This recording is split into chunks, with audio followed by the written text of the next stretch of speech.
It's not as if she were a maniac, a raving thing. She just goes a little mad sometimes. And I say, insect a man, death should always be painless. She just goes a little mad sometimes. We all go a little mad sometimes. We all go a little mad sometimes. I caught him, Sheriff. Wait, who is that? Billy Loomis. Sir? Pardon me, I'm Loomis, Dr. Sam Loomis. I think our friend Sam Loomis didn't know that Marion was here.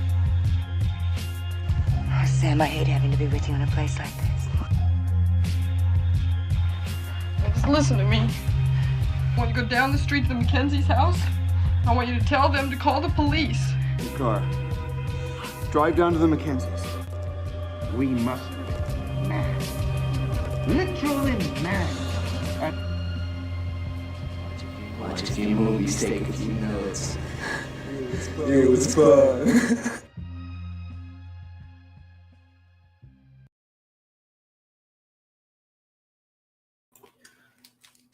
Good evening, folks. Welcome to the absolutely technical error-free double. Oh my word. The timing. Oh, that is awful. Well, I will take over. Greetings, one and all, to the greatest horror podcast on YouTube. I am Mitch, and with me is the lovely waifu. There's lots How of are you doing? echoes as well. Oh, is it me who's echoing? I think it might be. Uh-oh. Hang on a sec. Oh, she's back. I will now withdraw to guest space. Uh-oh. SpaghettiOs. Spaghetti. Am I echoing on your end by any chance? I don't know what's going on here. I keep getting kicked. My microphone keeps going. Oh, gosh. We're going to have some fun tonight. If I suddenly disappear, oh, no. So, be patient if I'm suddenly gone. You have very capable guests, but it's definitely not going to keep happening. Am I the only one hearing the echo? Yeah, you might be. Yeah, because nobody else is echoing for me. Yeah. Am I echoing can we for get you? an audio check on this super professional one? Oh, gosh, guys. You know, we are having some fun technical difficulties tonight. Yes, Needle and Fur. Gremlins in the chat. Absolutely. Okay, good. It's sounding pretty good. Oh dear. We're gonna see what we can do. But let's not be distracted by that, folks. We do not have TCG tonight. He is away on holiday. But neither do we have Harrion, who, as we have said, after the tragic downfall of the Tavistock Clinic, has not been cited. Although you might have caught him on Crime Watch. You know, I thought they got a good likeness of him, frankly. I thought it was very, very dapper. Is he ginger? Obviously. But we will not go into that too much. Instead, we have a reliable returning guest. Mitch, how you doing? I'm doing well, thank you. I did an improvised introduction for you.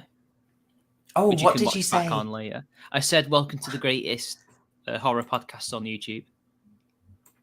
Oh my gosh, that is literally what it is. Indeed.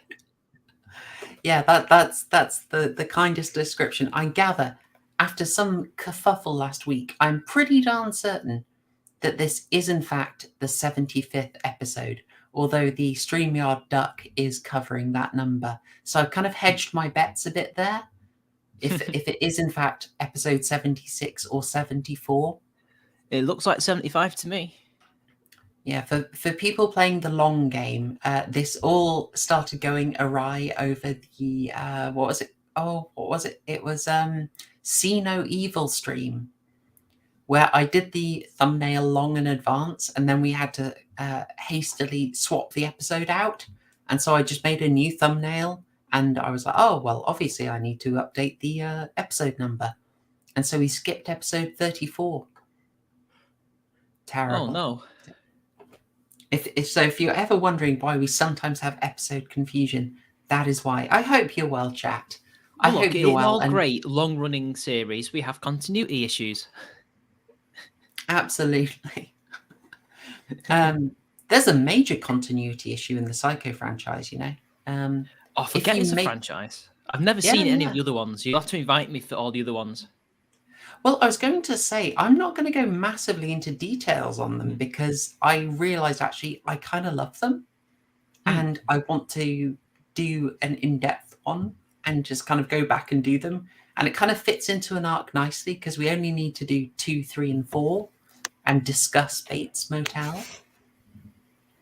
If we have to. It might not be terrible. You don't know. Next doubt. I do know that reliable chap whose name I immediately forget, same name as Hot Spider-Man. Tom Holland, the scrumptious twink who isn't. That's it, yes. The absolutely dripping twinks, Tom Holland. It's the guy with the same name. He directed Psycho 2, and he watched a bit of Bates Motel and saw that Norman Bates in this updated version had a mobile phone and just switched off in disgust. I thought, that's quite Chad. Wait, hang on. Isn't the TV show? I've never seen it. Isn't it set in the 60s? No, I think it's an update. Oh, is it set in the modern period? Yeah. Oh, but I've seen like screenshots of it, and he still kind of dresses like he's in the 60s. They might try and do like a stylistic thing to try and make it look like he's a chap out of time, maybe. I did need to watch Bates Motel, but I didn't get around to it. So we'll do it when we cover the franchise. However, I don't want to risk our own overbearing feminine boss, Super Nanny, getting shirty with us. So I won't continue the discussion. I will, however, welcome Waifu. Hello. I fixed the echoing issue. The problem was that I also had the stream on in another window and hadn't realised that obviously it was playing sound. So now I've learned how computers work. I'm with you and not feeling like I'm hearing voices in my own head again. The classic audio check that turns into a migraine. We've all done it. We've all done it. And chat, I hope you've done your horror homework and you've all managed to watch. Not again. Yes, dear. As she was saying, I hope you've all done your homework because this is quite the classic film. It's just iconic, really. It's been spoofed so many times. It's appeared in so many places and just influenced so many things. As Horrorshow's intro kind of shows, you can see just the links between Psycho and just so many horror franchises down the years. I'm rabbiting on until Madam gets her tech in order. It's really one of those films that you have to see before you die. You know, that big book of, well, I have an edition that's 1001. I imagine it's 3001 films now, considering that one I had finished at about 2004, something like that.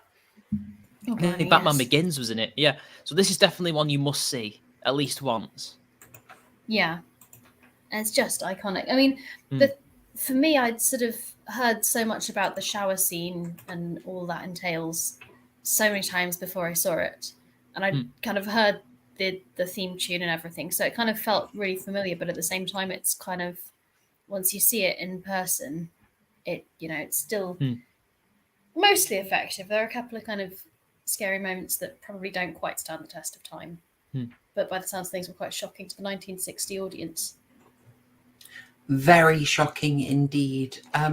We upset a huge number of people with this film. They may even be attempting me to constantly kick me off stream.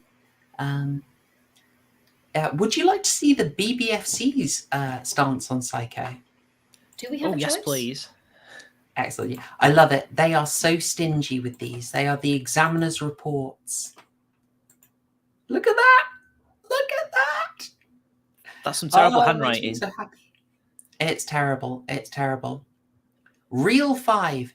Drastically reduce shots and sounds of girl being stabbed in shower. The deletions to include all shots of her breasts and navel. The shot of her doubled up in the bath afterwards should also be removed. Can't resubmit. There, though. Yeah.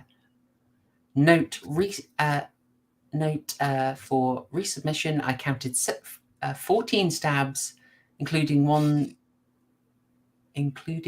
of 2 sounds of stabs not actually seen. Oh, they didn't like it. What do we think of that, folks? The BBFC had trouble with the levels of violence and nudity. I mean, was that really like out of the ordinary in 1960? I don't think so. There were worse films made in the 50s. Oh, definitely. And they seem to pass the BBFC. Like, you know, was Frankenstein and all those Hammer horror films like heavily censored? John Goris has put something fascinating in the chat. He says, Hitchcock claims he submitted the shower scene to the censor board several times, never making a change, and they all saw different things with different edits. They finally gave up and let it go. Clever. Yes, indeed. Yeah, I read that as well. It was a thing of, he was so good with the edits that you thought you saw a lot more than you did. Absolute genius. It's something Sigma male. Oh, so Sigma. Yes, the BBFC had a problem with that. The Irish Film Board had a big problem with the implication of premarital sex. They demanded that a line about "put your shoes on" be cut out because it implied he had taken off his trousers at some point. Sorry, it implied that Sam had taken off his trousers. You can literally see his feet, though. you don't need dialogue to see that, yes, at one point his trousers were indeed off. He's not exactly hiding it. They didn't like it. The implication. Sorry, waifu, I cut you off there. I was going to say, I think you can probably work out from more than just the line about putting his shoes back on that they've been up to a bit of hanky-panky. I mean, she's just floating around in her very 60s brassiere, and that's definitely a brassiere, not a bra. So it just seems a bit odd that they picked up on that.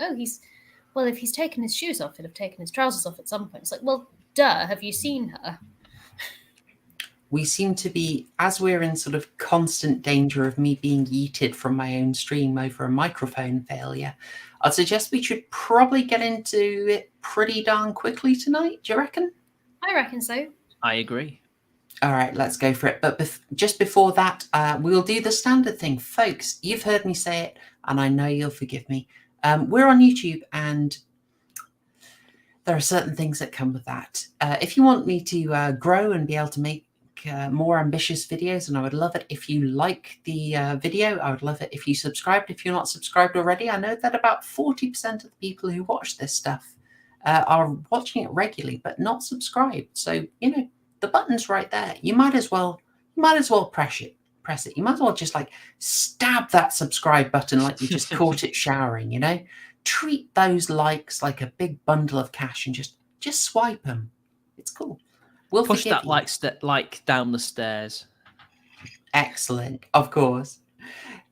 So, you know, you know all that stuff. And if you want to do a little bit more, obviously it's monetized, but you know, no pressure. It's all good and it's all welcome. Mitch, is there anything you'd like to shill before we get into it? My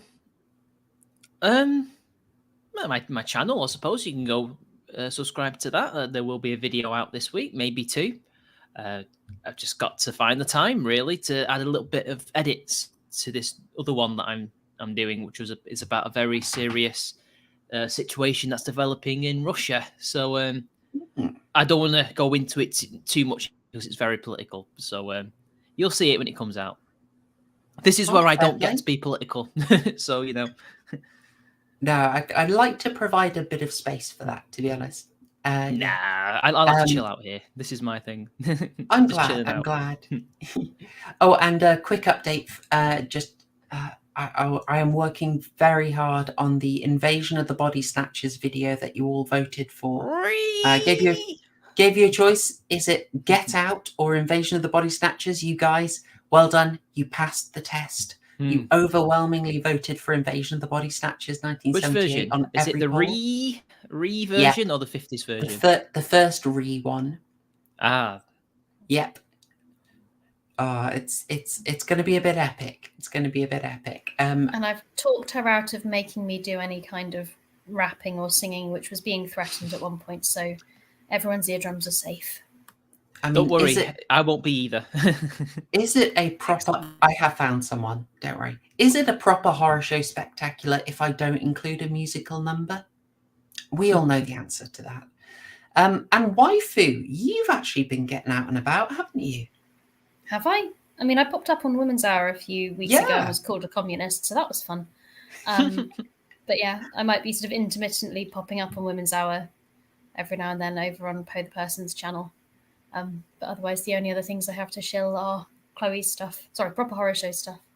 Dropped a real name there. Shocking. I've forgotten that all three of us have been in the same room as Poe. It's true. I mainly worked out who you were by your voice and then had to kind of put the face to the voice. We are within the perimeter. Hey. Most of my conversations with her are me just dropping like Senor Chang style puns.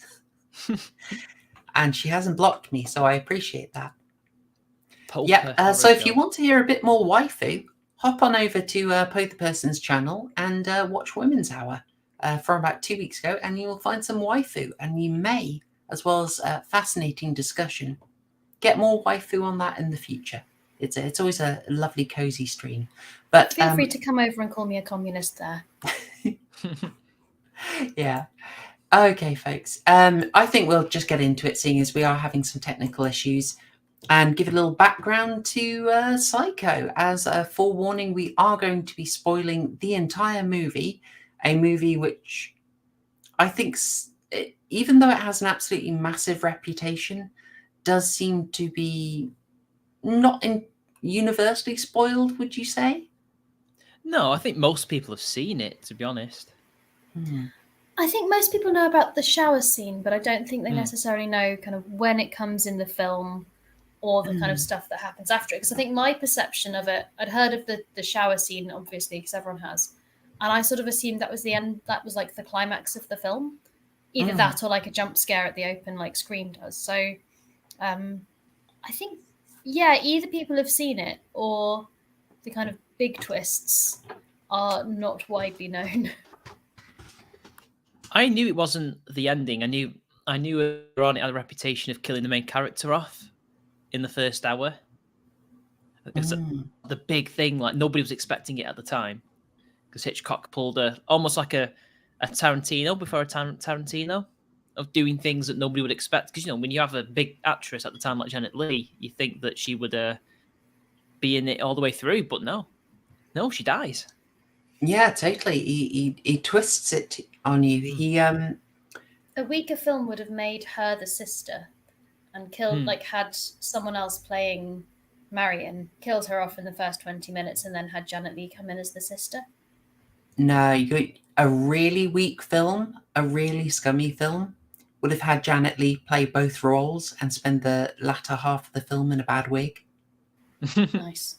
They have done it. Jamie Lee Curtis's mum, right? It is. Yes, yeah. I thought so. Yeah. Which is what blew my mind watching the intro, seeing all the connections between Halloween and Psycho, and then thinking I sort of almost hadn't put together like the mother-daughter link as well, of just those two films are such kind of echo. Well, not entirely echoes of each other, but there's an echoey element, a bit like my sound at the start of the stream. So, would you say they look like each other? Weirdly, I thought that the woman playing Marion's sister looked more like Jamie Lee when watching it the other day. Yeah, I think Jamie Lee looks a heck of a lot more like Tony Curtis than dad, right? Jamie. Yeah. I think so, but then I can't judge faces very well, so maybe don't ask me on that. So as well as setting up that really interesting bit of subversion of expectations being subverted, which, as you say, Tarantino had really good fun with in Death Proof, and also I suppose Pulp Fiction. Yeah, Pulp Fiction to some extent. Yeah. Although he kills off John Travolta technically near the end. Yeah, because it's all messed up, isn't it? The plot is split up in parts. It's not in order. Exactly. Yeah, the chronology makes it confusing, but he does have the effect of killing a big film star early on. There are so many other significant impacts that Psycho had, including, and you may have heard of this one, but in case you haven't, I find it fascinating. This had such an impact on film-going culture, literally the way we watch a film. At the time, it was quite common that films would basically show borderline on a loop, and people would be very casually going in, buying a ticket, and just walking in. And they might catch the movie midway through and then stick around until it loops back to the bit they had not seen yet. Alfred did not want that happening. This is a major example of a filmmaker really trying to get the film taken seriously and preserve the surprise. So he didn't want it to be approached casually. He went out of his way to preserve the secret of Psycho. And this was all over the advertising. I don't know if you'd seen this, Mitch, or waifu? No, I don't think so. I was aware of it, yeah. I can't remember what they said, but I do remember it being a thing of people being told not to tell anyone. Ooh. Okay, so, there's so much he did. It's amazing. The guy is a master of marketing. So he bought the rights to Psycho anonymously. Because if you hear Alfred Hitchcock has bought the rights to adapt Robert Bloch's Psycho, then everyone buys a copy. He bought it anonymously. And then he famously bought up as many copies of it as he could on the quiet so that it wouldn't be widely read. He wanted the secret preserved. He made a big deal about the secret casting of who would be playing Mother, name dropping many actresses he'd worked with, saying, she's in consideration for the role. Yes, I have Bette Davis on the phone. Oh, that was good. One of the people he had was the woman who played Mrs. Danvers in his earlier film Rebecca. Oh, nice. Yes. I can't remember her name, but she had a good atmosphere, but obviously not quite right for this role. No. And chat, stop me if you've heard this one before, if this is familiar to you. He did not give the actors a completed script. How often have you heard of productions doing this now to preserve the surprise? Just only giving actors a limited bit, keeping the last few pages to yourself, and only revealing them last minute. In Empire Strikes Back, only Mark Hamill, the writers, obviously, George Lucas, and the director. Obviously the voice actor James Earl Jones knew that Darth Vader was the father, but for some reason they didn't tell the guy in the suit. I forget his name, the English guy. Everybody call him Scottish. Yeah, Prowse. Yeah, they call Prowse Scottish for some reason in a lot of the interviews, even though he's very clearly not Scottish. He's very West Country, isn't he? Yeah, they somehow confused that. I wish Vader had been voiced with a West Country accent. Have you heard the actual voice that he does in the suit? There is footage of it out there. I need to find that. Is it amazing? It's more Psycho. Yeah, it's amazing. Yeah, you can kind of see why they changed the voice, because even though he's scary, it's not what they were going for. Oh, you want them alive? That's what it sounds like. I'm gonna have to look this up. This sounds mad. I kind of love it. I will get it for you. I am your father. Yeah. The other thing that Hitchcock did, now he was hyping this up big, so he made a 6-minute trailer. Oh yeah, showing the set. I've seen that. Yeah. Unheard of, yeah. Oh, it's amazing. He mixes in a comedic soundtrack from his earlier film, The Trouble with Harry, and the famous Bernard Herrmann score. And as you say, yeah, he walks around the set, teasing what's about to happen before, sort of in a bumbling way, reminding himself that, oh, no, but I won't go into that. It's too horrific. We won't go into that. No.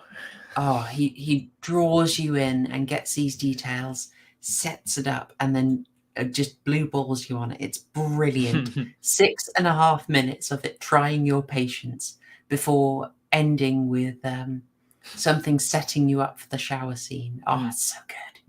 Neil and Fur. Luke, I'm your father and your brother. Oh, it's no. normal for Norfolk, except that that's the wrong side of the country, but yeah. Yeah, same accent. Oh, goodness me, Jack. And I am your ma. Your cousin too. Can I have I find your lack of faith disturbing in the appropriate I find your lack of faith disturbing. Sure. I love it. I love it. I wish. Yeah, so as we said, this is a lot to do with film culture. So as I said, people would be in the habit of just walking into the screen whenever they could, and then they'd stick around until it had looped back and they'd seen the entire film. This, to me, is disgusting heresy. I would not tolerate it for a second, and neither did your boy Alfred.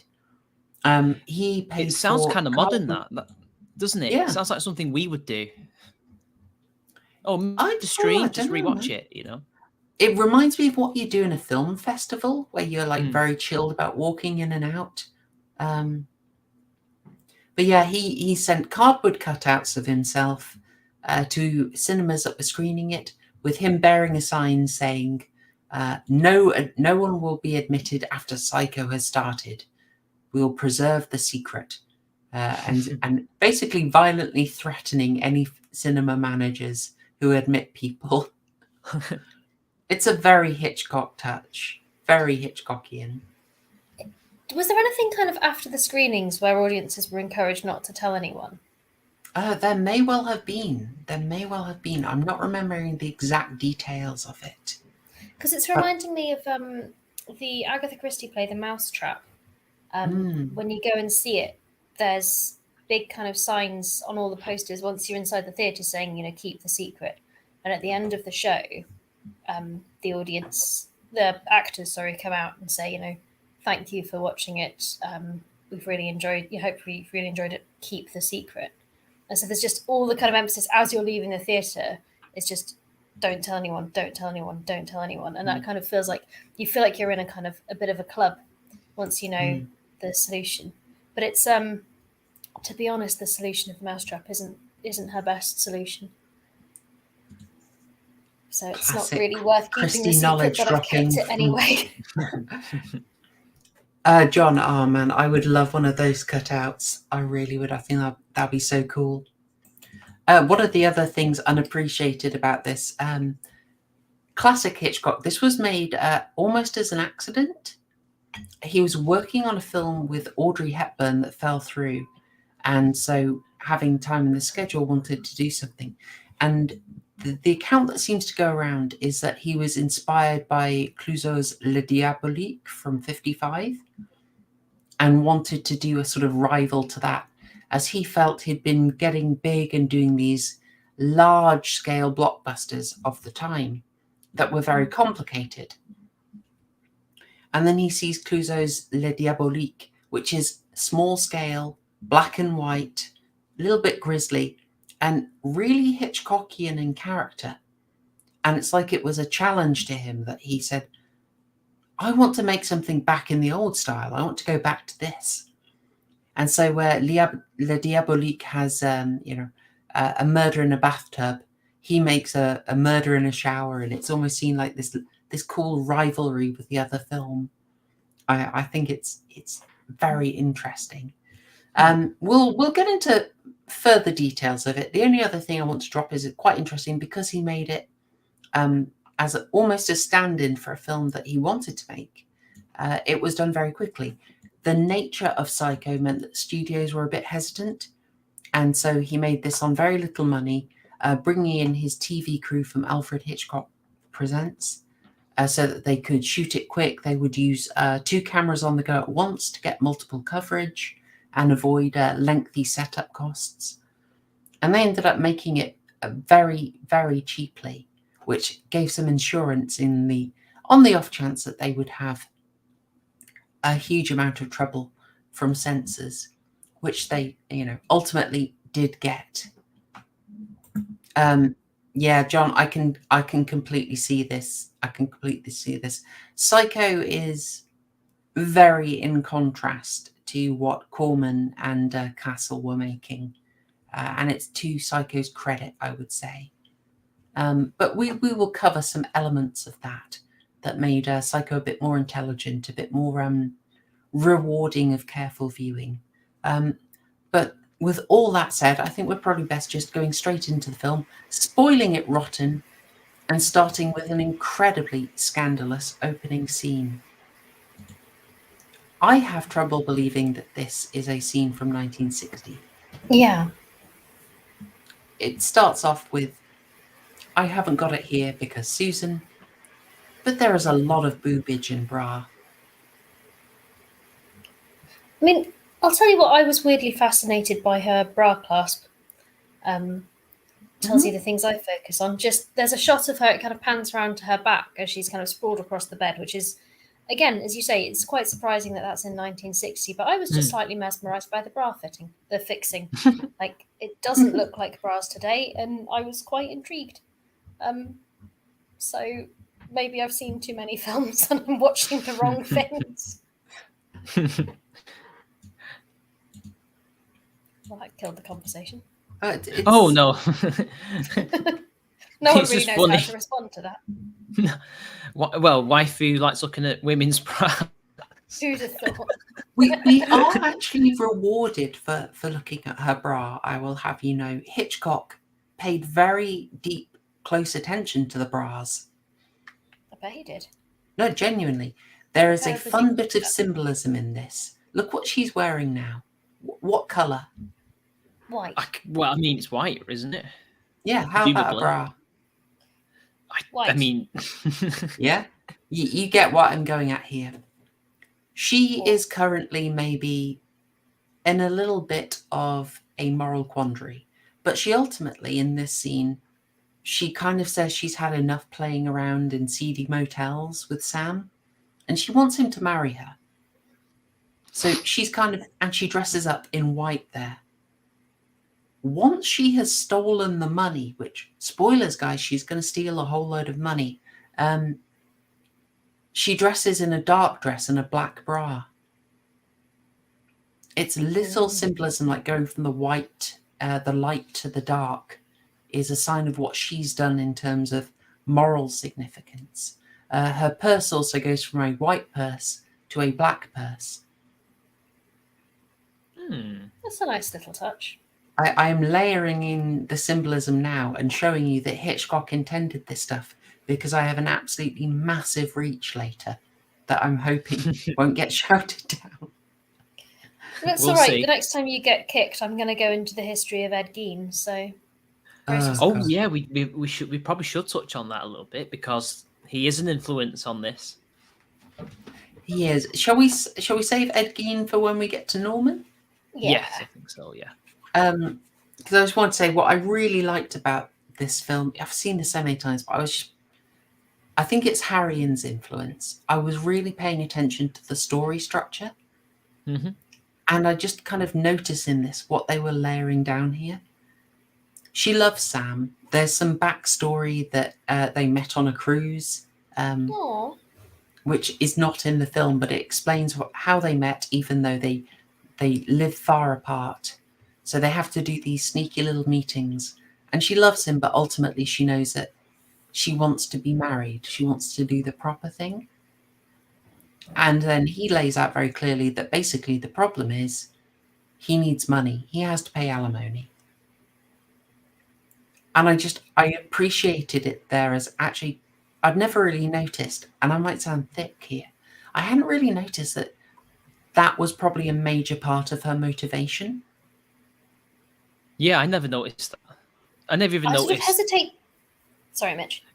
I was just saying, I never noticed that they were mentioning marriage problems and alimony. I didn't think that. When I saw it, I mean, I've seen it 2 to 3 times already, and I never noticed or paid attention to it. Just thought, oh, whatever, it's just plot points. But no, like, he can't marry her because he's broke, because of alimony. Even back in 1960, that issue was terrible. It's only gotten worse in 62 years. You're saying we haven't fixed how men are treated without alimony in family courts, Mitch? I'm shocked. Yes, yeah. What did you think of this scene, Mitch? What do you think of this as an introduction to the film Psycho? It's a very good introduction. It starts off kind of very typical with the shots of Phoenix, Arizona in 1960, and then when it zooms into the window, I thought it was a little bit voyeuristic because it's a very Hitchcock thing to do. Like, I'm going to show you something very naughty, haha. And then we see them sprawled on the bed. I'm like, oh, this is a little bit risque for 1960. It is. It is that sense of you're floating around the city. You could have gone into any window. It's a really interesting approach. If he kept on going, we might see Razor Fist. What? Is he in Phoenix? He's from there, okay. Yeah. Or rather, his parents. Gosh. Yeah, it's interesting that you're in this really private moment, and we'll do that again. We will see these private moments, and we'll be very voyeuristic in this film. I must say, though, they must have been really quick for this because she had to go back to work. I reckon so. God, can Although you? I guess lunch breaks were probably a bit more relaxed in that era, potentially. I think you do get the sense, though, that she is a bit of a slacker. Yeah. I haven't got a photo of here, but Hitchcock casts his daughter Pat as her colleague, and Pat notes in later that she's always late on Monday mornings. So I kind of just get the feeling that Marion was a bit of a slacker. I love how savage Hitchcock manages to make the film towards his own daughter, because she kind of comes across as this sort of slightly do-goody, prissy, sort of dumpy, frumpy, slightly tedious woman. And when the chap with all the money comes into the shop, the sort of estate agents after their sort of boozy lunch, and he's sort of clearly flirting with Marion. And after he's gone, the other, I can't remember her name. Is it Pat? Pat Hitchcock. Yeah. So I think playing Margaret. Okay. We'll just call her Pat Hitchcock. Pat kind of comes over and goes, I guess he saw my wedding ring. And you can just tell that that's a kind of, in your dreams, sweetheart. And it's like, Alf, mate, that's your daughter. Come on. Come on, man. I thought she was adorable. I loved her, but it's a bit harsh. Proper soccer mum. Very much. Yes. No, just going into the office. I don't know why I got this shot. It's quite an awkward one. I should have probably chosen something later. There's probably a reason. Is it possibly the cameo? Gosh, you've rumbled me. The classic Hitchcock cameo. He gets it out of way quite quickly, and he drops a little perv on Marion as she goes in. If you notice, he takes a quick. He has himself have a quick look at her bottom as she goes through the door. Such a classic Alfred, but as I read, he wanted to sort of get it out of the way early so that people weren't waiting for the cameo. Because I don't know, do you find yourself doing this in a Hitchcock film, just like waiting? I always miss him. Unless it's obvious. The lady vanishes. I was waiting for it, and he just drops himself in the crowd at the very end in the train station. And I was waiting all movie for the cameo. There's one where he's on the bus. It's very obviously him. Yeah, some are a lot more subtle than others. Like as I remember, Rope is very subtle. It's like his famous silhouette is in neon outside the window. Oh yeah. It's like that's man, how badly do we need to do Rope one day? Yes. Oh, we need to. We can do Spot. Very gay. We can do Where's Alfred? Nice. Like Where's Wally? I could totally do that. Yeah, she comes in and so something in these early scenes, and we should note that in the novel, this bit is really glossed over. As I understand it, so I haven't read it myself, but reading the notes, Bloch wrote a very different book, and it really goes over this stuff very quickly. Whereas I think Alfred really wanted to flesh out why Marion makes this choice. as well as give you a lot more time to bond to Marion's character. Like, he needs you to be invested in her. So we've already seen in this first scene, she loves Sam, but it's complex. You know, she isn't okay with them doing things illicitly, even if he's a bit of a bad influence, you might say. You know, he drops a couple of cheeky lines like, how about, you know, yeah, I'll come over for dinner, but how about we send your sister out and turn your mother's picture to the wall? I love 1960s degeneracy is the best degeneracy. I'm just distracted by the fact that Cary Grant is gay. Wait, what? Wait, John what? Goras says it. John, really? No, he wasn't. No. Is that true? Bisexual at the Cary very Grant, most, surely. Cary Grant wasn't gay, as far as I know. Tony Perkins is. I see conflicting reports on this. Sure, he Cary was. Grant would surprise me. That is really interesting. Cary Grant wasn't. I did a bit of reading up on him a while back. I didn't come across that. Goras might be British, right. There was a documentary apparently came right out and stated that Grant was gay. The film, The Woman He's Undressed, about 3-time Academy Award-winning costume designer Ori Kelly, acknowledges Grant was in a gay relationship with the designer in the 1920s, and there are some rather adorable photos of the two together. My goodness. Oh, is it the Randolph Scott thing, by any chance? It's in an article about that, but it's in relation to a designer. But he seemed to just always be with women, though. Beards. That possibly, yeah, is a beard thing of the time. It's sort of tricky because I don't want to get into the thing of like everyone was secretly gay, but I mean, when you have affairs with women, I don't. But you're secretly gay. That's a bit weird, isn't it? You know, that's dedication to hiding it. Yeah. Don't you remember my Clive Barker video, Mitch? Just because it's with a woman doesn't mean it's not gay. Oh, X to doubt. So we've had the setup. She loves Sam, but she's conflicted about doing things improperly. And he's basically made it clear that he needs money.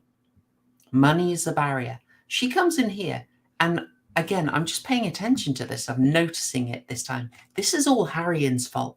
Harrian isn't watching because he hasn't seen Psycho and he doesn't want to be spoiled. What? So I'll just say at this point, Harrian, damn you, you should listen to Destiny's Child and you've completely ruined how I watch movies.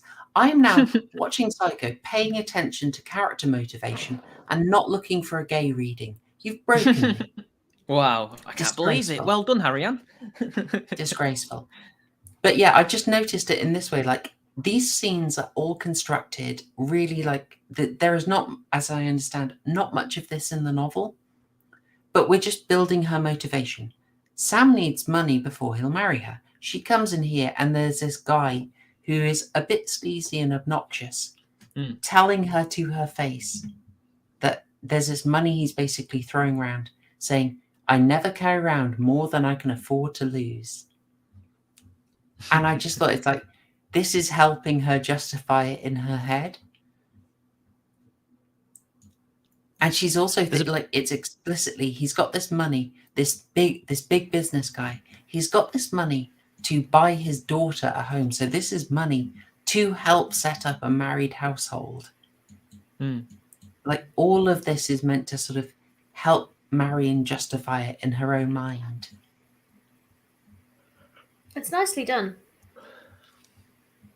Also, there's a bit of a payoff when she's driving. You get all these voices talking, you know, about I don't know if it's what's potentially happening as she's running away, or if it is actually happening, and you get to hear the big businessman's opinion on what's happened, and it's quite funny. Oh yeah, he's like, oh no, I'll wring her neck. Oh, I love it. So much for affording to lose. It was interesting. I think it's like so interesting at that point when she's driving along him and you don't know if it's a real replay or just what she imagines. But there's a bit where she starts smiling And I think it's the thought of him getting annoyed. She starts smiling like, yeah, I got one over on you. I love that little smile. It's just such a nice moment when you're kind of, because I was watching that this time around thinking, I read that as it all being in her head and she's just imagining that conversation that they'd all have when they discover it. And that sort of little smile, I kind of, like, you're sort of watching it thinking, oh gosh, you know, she's feeling terribly conflicted over this. She's kind of dealing with the ramifications of what she's done. And then she has that little smirk and you're like, no, she's happy with it. She's keeps going. And it's only actually after her conversation with Norman Bates that you get the impression that she's decided to change her mind and go back on what she's done. Yeah, it's really interesting. She does have a sort of complete arc where she's been tempted and her temptation is understandable, but ultimately she does realize she's kind of made a mistake. And then it's all, so she gets this complete arc. She has had a character change, and then she's sashimi'd. So unfortunate, but it's a nice Choice touch. Of words. What? I like it. Also, you mentioned Tarantino tributes earlier. How about this, Mitch? Go on then. Does this ring any bells? Am I looking at the screen on stream right now? Yeah. So don't worry if this is oblique. Is this in Pulp Fiction? Is it Pulp Fiction where the main gangster spots Bruce Willis? It is. It's the very same shot. I'm gonna kill you, motherfucker. Also later, Eli Roth does exactly. Mitch on a family-friendly stream. I was quoting the film. It counts. I hope so. I've been on my best behaviour the past few episodes. You've been very good. You know, Eli Roth does the same thing in Hostel as well. But in that case, as Tarantino sort of helped produce and distribute Hostel, I feel like Eli Roth does it more as a Tarantino tribute than a Psycho tribute. Tributes upon tributes. Thanks, Daddy Tarantino. And we're talking tributes upon tributes, of course, folks. You've seen my opening, and we've got in there like Sam Loomis from Psycho provides a name for Sam Loomis in Halloween, who provides a name for Billy Loomis in Scream, who later provides it gets complicated. I won't go into it. We have references to references to references. Psycho is darn influential. Inception. Blah. Oh, it is. And there are so many. Speaking of some of the nice touches in this, where just so you're keeping up with this, if you haven't seen it and you're just listening to Gatsby meowing, we'll give the briefest plot overview, but we do hope you watch this. I do really hope you have. Marion, tempted with this money that apparently the businessman can afford to lose, fakes a headache, nabs the money, legs it. Oh, so good. I see chat has noticed Gatsby. Bless him. He might wander. He's just heading towards my lap, so hopefully. Oh, you're so blessed. Come on, mate. She takes the money. Oh, God. There's my lad. Yeah, there we go.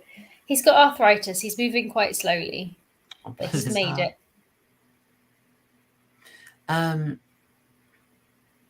So she runs off with the money, and we get this interesting journey where she finds herself sort of under watch, under pressure, under suspicion. Did you want to say much about the scene where she interacts with the cop? I feel it's just kind of getting her from point A to point B, really. I mean, he's suspicious of her because what was she driving? She was driving an out-of-state vehicle. Yeah, I think it's very stylistic and it's well done, but it doesn't necessarily add too much. I guess it establishes she's not a good liar. I think it's supposed to build a bit of tension. but it just sort of largely annoyed me by the time she gets to the car dealership and she's just being such an idiot. She's not hiding it well, is she? It's good. It's not particularly deep, and it's nicely done. It's very nicely shot. The cop leaning into the window with his face obscured is quite very iconic. Tom of Finland. Very Tom of Finland indeed. Maybe I'll just get some Tom of Finland up on screen now. That's not family friendly. Oh, Harrian's not here. It's not fun. It's only fun when he's on here to do that stuff. I did also really love the shot where she goes into the restroom in the the lavatory. Darn Americanisms. We are not Americans. Yes. She goes into the lavatory in the car dealership. And I love this angle we have here. This sort of looking down on her, the over the shoulder angle, I feel is like quite judgmental. Again, it feels quite voyeuristic. Yeah, this moment of vulnerability.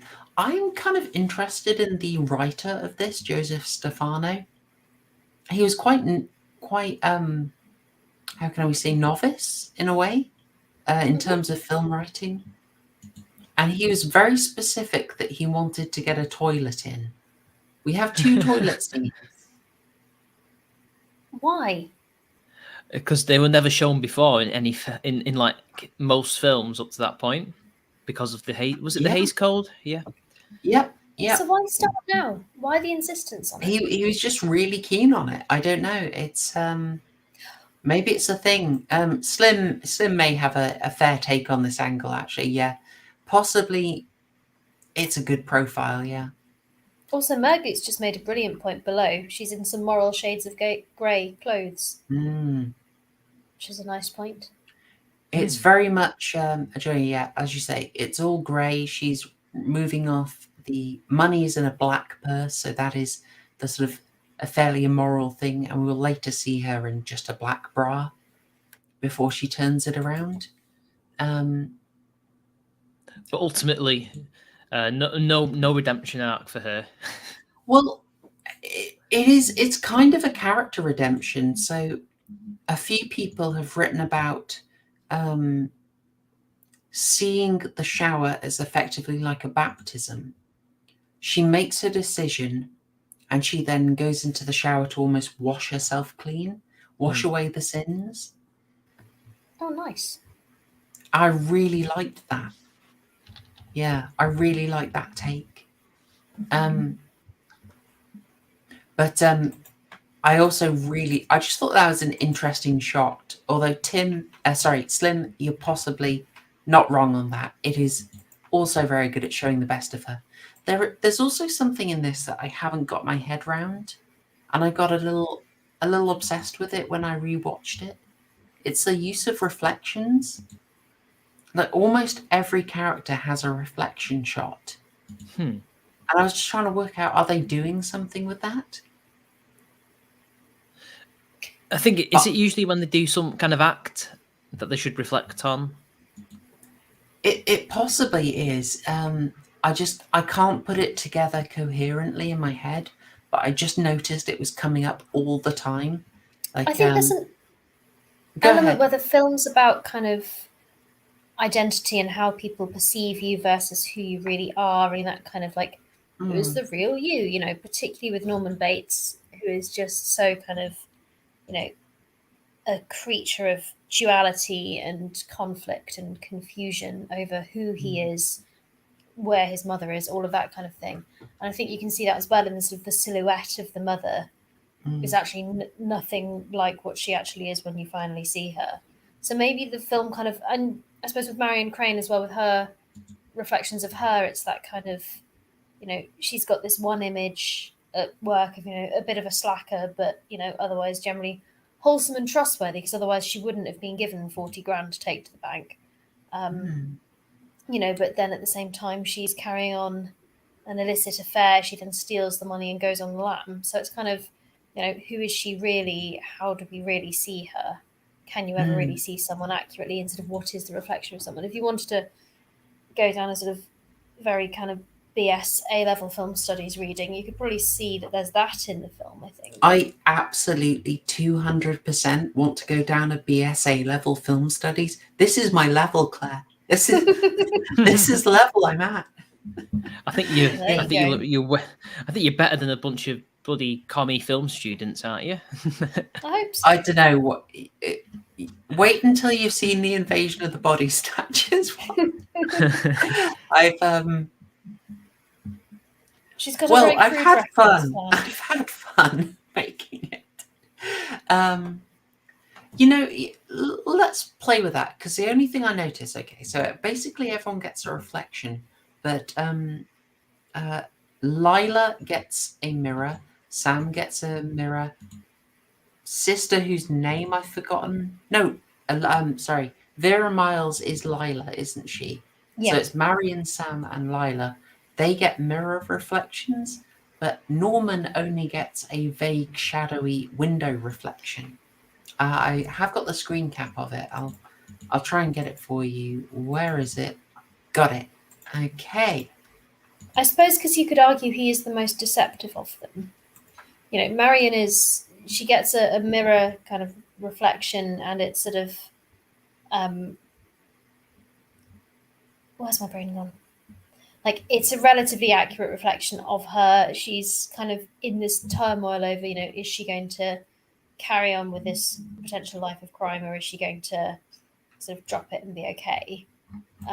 Whereas Norman Bates is constantly, like, he doesn't really know who he is himself, and he's presenting this very kind of clean, wholesome, rather adorable image to her when, it's he doesn't really know who he is, and we don't know who he is, and no one really knows what he's done. So you could possibly argue that, like, the distorted reflection of him is an indication that he is a less trustworthy character than he seems.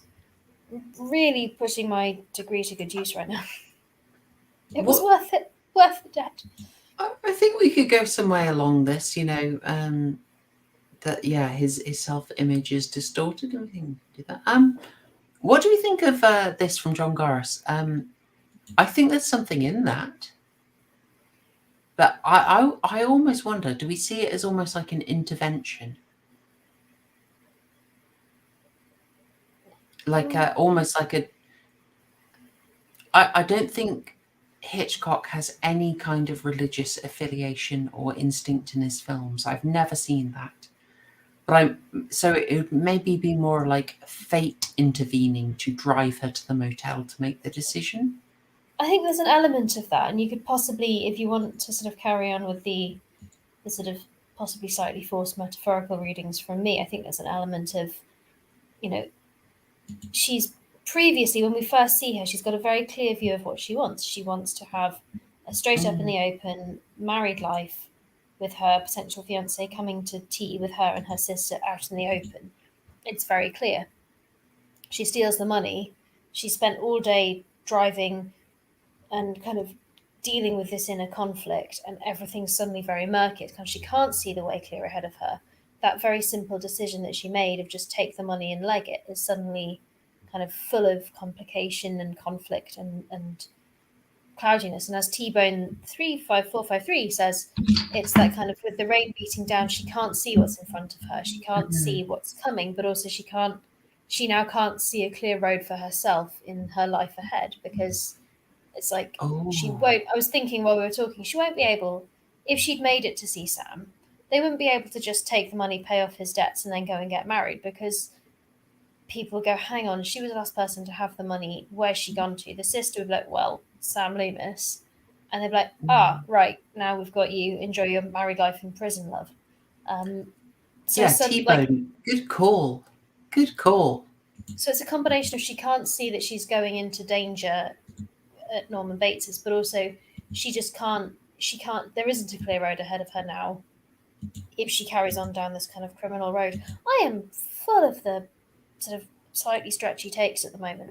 No, I like it. I like it. The failing to see the path ahead is in there. You can also say there's this fate. But I mean, if you think of it as this really intense rain, almost like a flood in response to her sin, driving her away. The motel becomes like an arc. And also, she's so close to the town she's heading to. She's literally sort of 10 minutes down the road. She's so nearly there, and she gets driven off the road. Yeah, well, That's she ends up in the Bates Motel because she isn't seeing clearly. She isn't seeing the path, which is, Norman says it very clearly. They changed the highway, and now Bates Motel is not part of it. So she's literally been driven off the path by her actions that have clouded her choices or obscured her view. T-Bone 35453. Good shout. And I suppose we'll even add on to that. In that scene, she's oh no, it's not that scene where she hears the voices of people guessing what's happening to her. Am I wrong on that? It's earlier. It's the earlier scene, isn't it? Okay. But I think it's still going on at that point. I think she has a lot of voices in her head throughout the drive. Acting as like a conscience. But I think by the rainstorm, it's more quiet and just lots of tense music. I like that take. Nevertheless, John, sorry, I'm going to interrupt you for a second because John Gurris has come out with another part of that metaphor, which is perfect.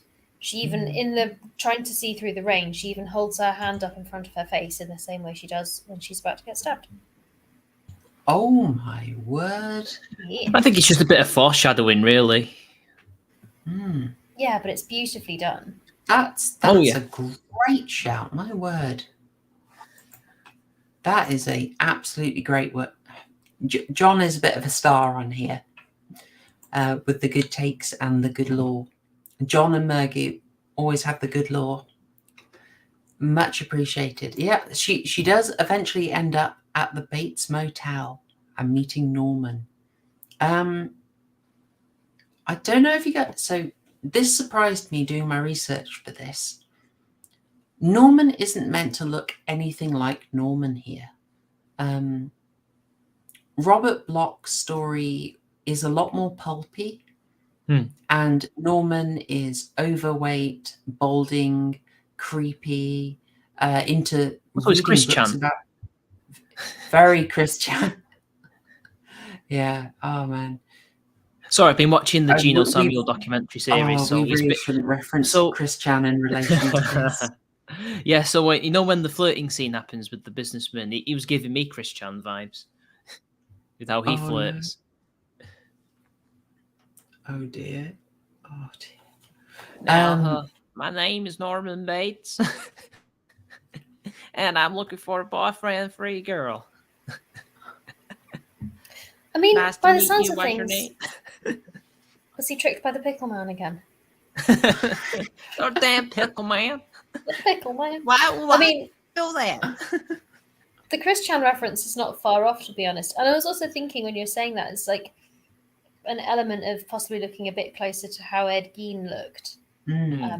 Very good shout. Very good shout. Not the most appealing chap. Yeah, I mean, just on that note, someone on Etsy is selling an Ed Gein inspired apron, and I feel like we need to send the police round pronto. Oh no! Actually, Ed Gein more like Anthony Perkins here than he does Christian. Interesting. Like the hair's very similar. Like he's not fat. He wasn't fat, No. No, but he wasn't attractive. No, but he was normal looking. Mr. Gently Benevolent, Quickville will have a Bates Motel after the merge, obviously. But it's worth knowing that the film was written with Anthony Perkins in mind. So he'd been approached before Stefano was given the brief for the script. So this was written for Perkins. And it was very much Hitchcock's decision to move away from the Norman Bates in Robert Bloch's novel into a more wholesome looking Norman Bates. Why he did that is interesting, and we can debate that. But shall we maybe just take a little a little bit of time on the inspiration that was going into the original novel? Waifu, that's pretty much your area if you want to rock that. I mean, as Alabaster pointed out, TCG's done an awesome vid on Ed Gein, so go and watch that for all the details. Mitch, can we have a hello and welcome from the channel from our favourite Southerner? Was I meant to say something? You have a good TCG impression. I just thought you might. What do you want me to say? Hello and welcome to the channel. Hello, welcome to the channel. Perfect. There we go. So it becomes more like Phil Mitchell by the week.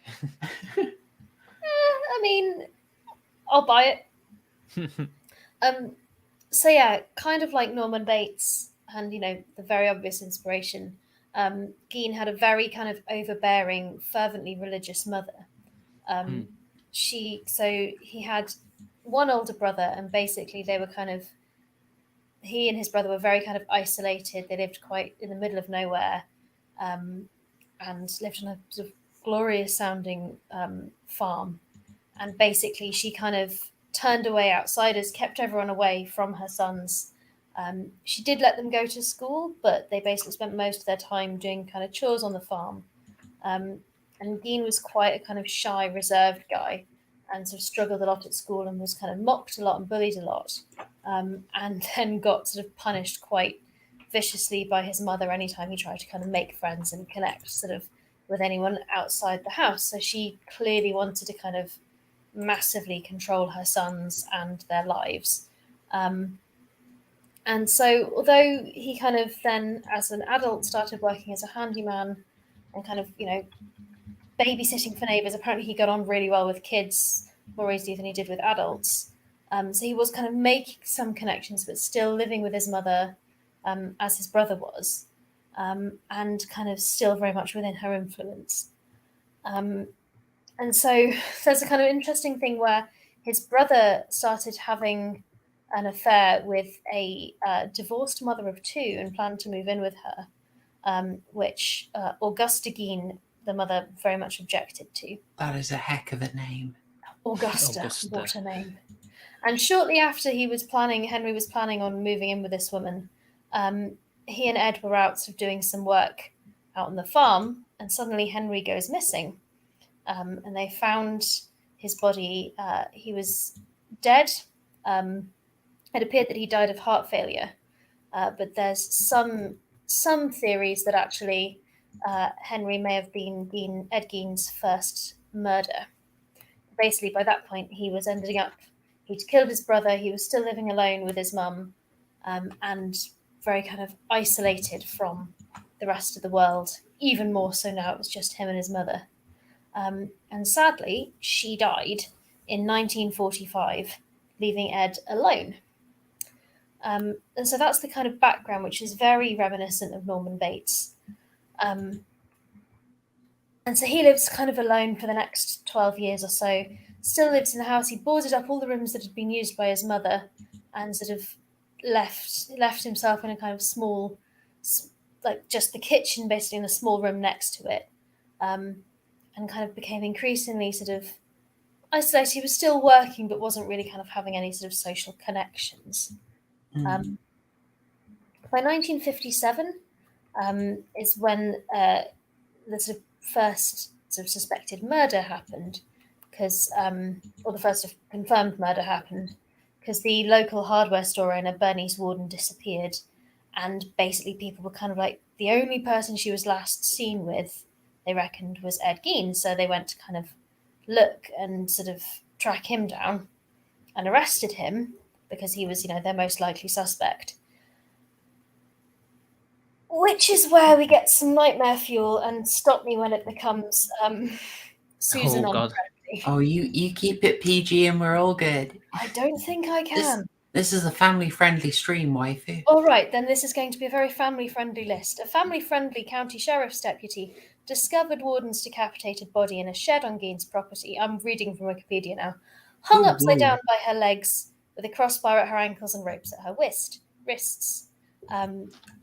Searching the house, authorities found family-friendly human bones and fragments, a family-friendly wastebasket made of a family-friendly human skin covering several chair seats, skulls on his bedposts that were family-friendly female skulls, some with the tops sawn off, bowls made from human skulls, a corset made from a female torso skin from shoulders to waist, leggings made from human leg skin, masks made from the skin of family-friendly female heads, Mary Hogan's face mask in a paper bag, Mary Hogan's skull in a box, Bernice Warden's entire head in a burlap sack, her heart in a plastic bag in front of his potbelly stove, 9 vulvae in a shoebox.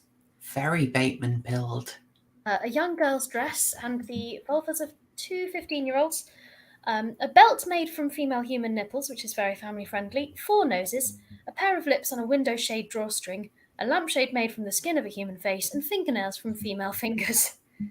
It is an atrocity of chronology that the birth date means we will never get to see Ed Gein's Etsy page. Oh, God.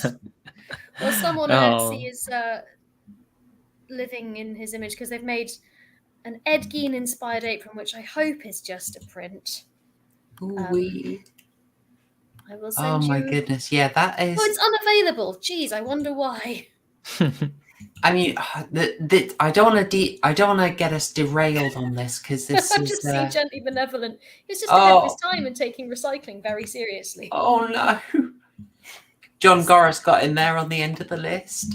Sorry for and Cro-Minion. Oh, I'm glad you all liked that little atrocity exhibition. I do apologise, everyone. Yeah, but you're noticing interesting. It's only 2 murders by the sound of it, and then just a heck of a lot of exhuming. Yes, he had a lot of fun in the local graveyard. Yeah, I mean, I won't derail us onto this, but it seems like for all the films inspired by Gein, so that's Texas Chainsaw Massacre, Psycho, and Silence of the Lambs. It's very Birkenhair. Yeah, they take very different aspects of him.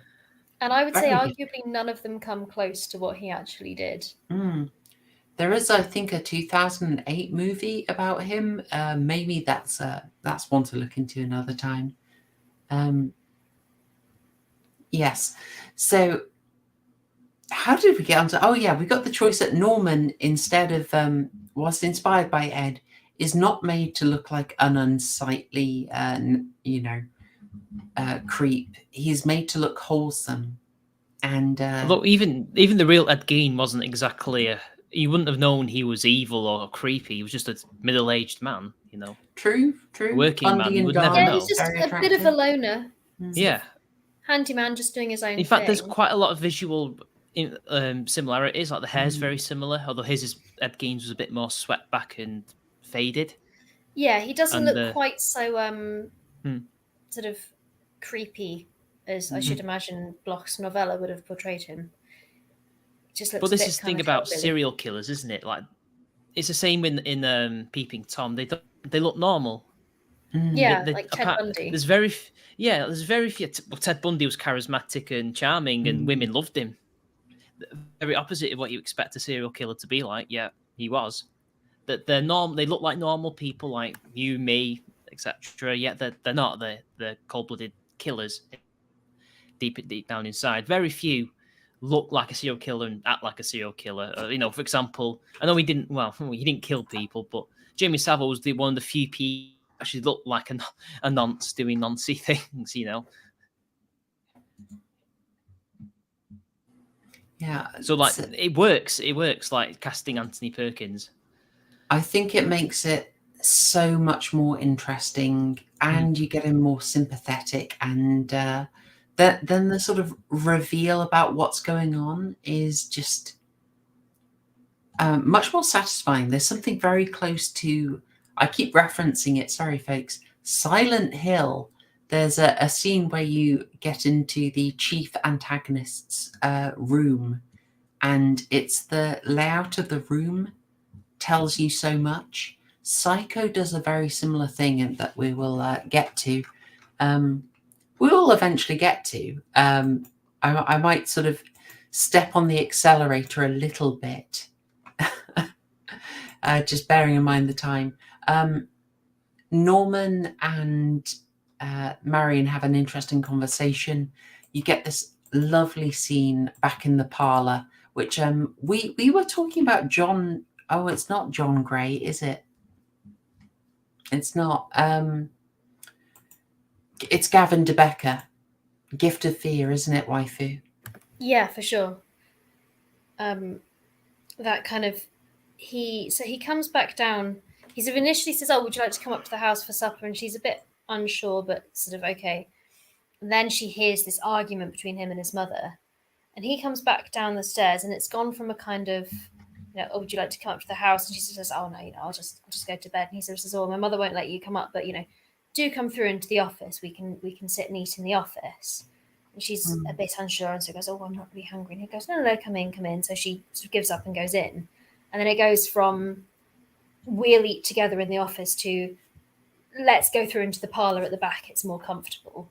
So he's bringing her kind of further and further into sort of his space, out of her comfort zone. And sort of she's clearly stating that she's not really into it. She'd rather just go to bed, but he keeps kind of pushing. And so she ends up going into the parlor. And then he sort of hands her this food. She's like, "Oh, you're not eating." He's like, No. So suddenly she's kind of there, almost being the sort of spotlight of attention. And he's kind of pushed her further and further out of her, as I said, sort of out of her comfort zone, sort of largely ignoring her, I want to use the word consent, really. Yeah, it's the escalation and the mission creep that's happening here. You've also noticed that he's gone from this really professional, clean motel environment into something obviously more personal. The parlor is a lot more crowded. Visually, it looks so much different. You've got these paintings in the background with, they're all full of nude figures that are covering up in some way, which adds this sexual element. And all these stuffed birds, especially the stuffed owl that's above, it's giving you the idea of a predator. And him here being like a predatory bird, a bird of prey, as they might call them, looking in and observing. And I think you're meant to, Mitch, tell me if I'm going way off here. I think it's meant to switch and give you the idea that actually Norman maybe drugged her food. Ooh. I don't know. I don't remember ever seeing that. I'm welcome to be proven wrong, but I don't think he did. I think it's... Oh, no, he doesn't at all. But I think it's meant to get you a bit alarmed, a bit nervous. Look at all the dead animals lying around. I know it's taxidermy, and it's not like the most unusual thing in the world, but considering the amount and the way he talks about it, and how it's not just a hobby for him, stuffing dead animals, like, oh, this guy's a bit weird. I think that's more creepy. Look at that shot there, like, that alone confers creepiness. Yeah, I don't really I never got the impression. Yeah, I don't know. I think it's something we're meant to consider.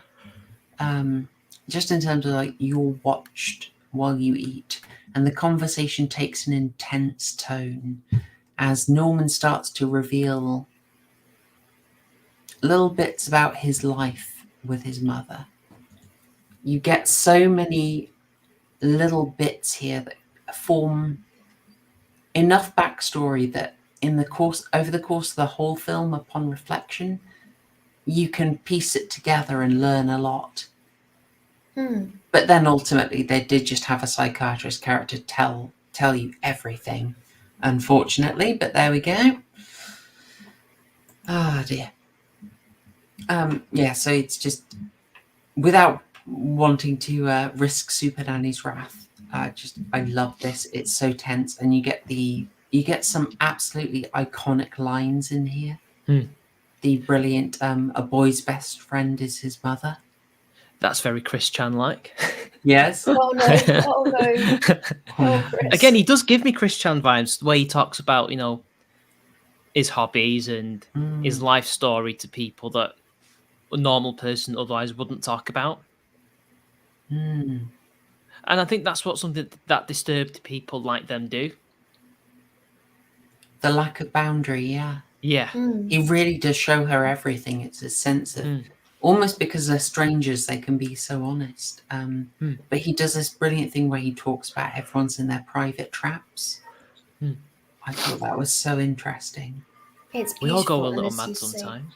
Yes. Well, the most iconic line, isn't it? It's so brilliant. And there's something about this conversation that does help Lila realize that she needs to turn around. You mean Marion? Oh, sorry, I keep doing that, don't I? Marion, yes, it's Marion who realizes she needs to turn around. Oh, so good. So good. There's something else here I wanted to highlight quickly. I'd saved the screenshot and I forgot to bring it up, but I thought it was lovely. This is a really classic Hitchcock element, and he absolutely loves dramatic irony, and Psycho is drenched in it. If your GCSE drama is a bit far behind you, don't worry. It's very far behind me now. Dramatic irony is when the audience knows something that the characters do not. That's dramatic irony, yeah. Yes. And it's one of the driving things here is ultimately the money that Lila has stolen has very little to do with the rest of the plot. Marion. Oh no! I keep God damn it! doing Come on! It's an iconic film. Get the poor Bint's name right. The most famous character in it that isn't Norman Bates. Come on. Marion's got the money there, and just this beautiful shot before she's going into the parlor. She's holding the money there between her and Norman. And it's like, that's in the middle. That should be in the center of the frame. We know it's important. Norman doesn't know. It's quite irrelevant to him. And you will have so many shots over the course of this that really highlight the importance of the money that we're aware of, but that Norman has absolutely no idea about. He's kind of stuck in his situation. The 40,000 could be really helpful to him. This shot when he's clearing up the murder, the camera swings by all around that money, and Norman just ignores it because he never knows it. And we get the shots playing with, is he going to discover that or not? And he never does, and I really like that. It's not about the money. No, it's just this brilliant thing I would love to see more of like a plot completely derailed by another plot. I really loved it. Also, hey Dom, good to see you, man. Good to see you. I hope you don't mind us spoiling a 62-year-old movie. We're going all in.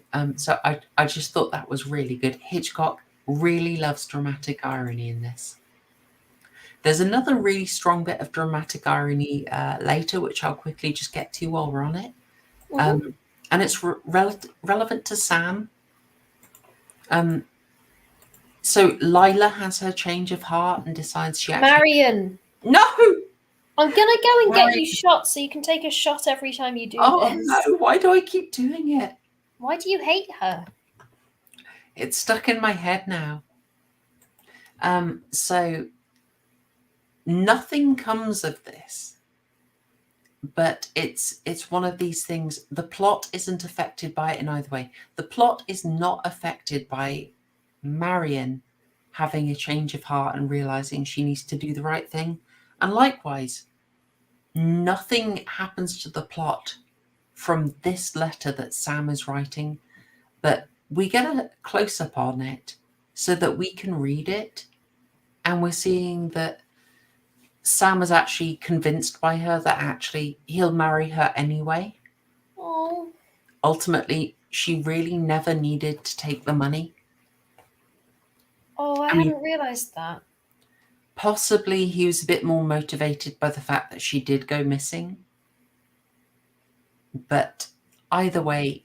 He doesn't know she's missing at this point. I think he does. No, he doesn't, because he's writing it when Lila arrives. Oh, and okay. The woman is actually called Lila by this point.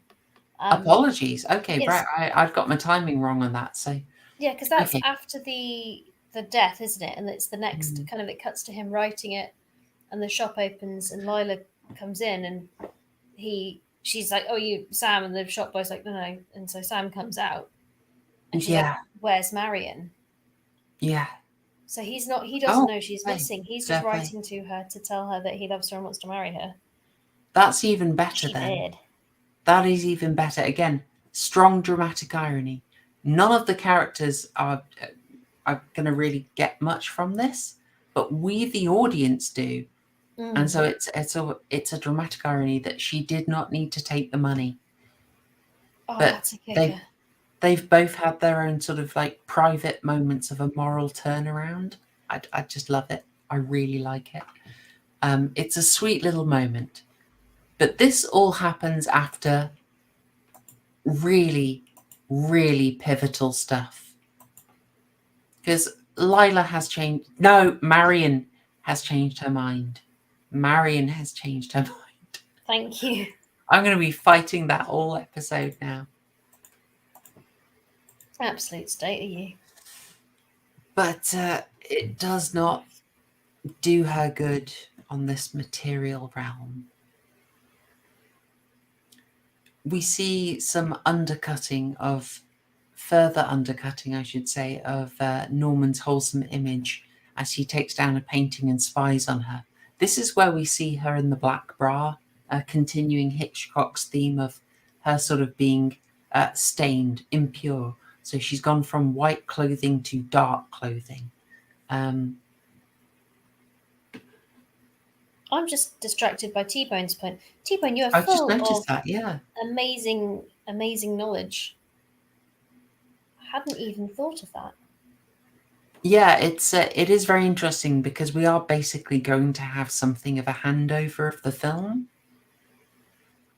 which is very unusual. Actually, as you know, we sort of talked about, we've been primed intensely that this is the Marion Crane story.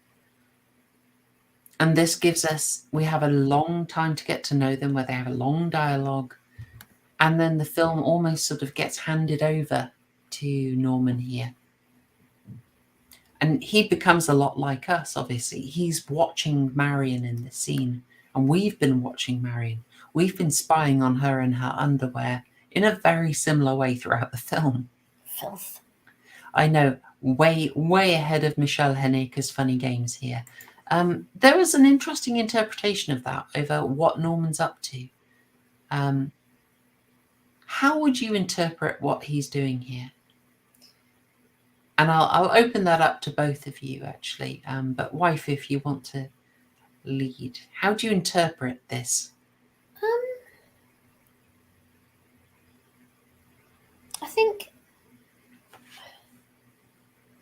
I think he's intrigued by her. He's very tempted by her. Obviously, his mother has kept him very sort of isolated from the world, and clearly, as you realise later, given him a very kind of warped perception of kind of appropriate morality or appropriate kind of relationships with the opposite sex. And so it seems to me very interesting that he sort of, I think you almost get a glimpse of it when she arrives. He makes the sort of familiar joke about, oh, well, all the cabins are empty. And then pauses and looks at the keys. 12 vacancies. Yeah. And he looks at the keys and there's a pause, and then he chooses room 1, which obviously he can look in on. So he's kind of deciding almost at that point that he's going to sort of snoop on her. And I think there's an element of temptation there and of arousal, as the psychiatrist then explains to us at the end, that he kind of can't resist looking at her and staring at her, but then kind of can't quite deal with the kind of impulses and the sort of guilt and shame it arouses in him. You're right. I mean, we are explicitly told by the psychiatrist that she is, that he's attracted to her. And there's also a really interesting moment. We're going to see some duplication between what happens to Norman and what happens to Marion. So she's kind of had this bonding moment with him and chatted.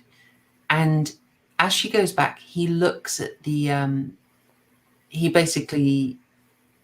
she says her name again, and she says her real name, and he then looks at the book later and is like, you signed in under a fake name,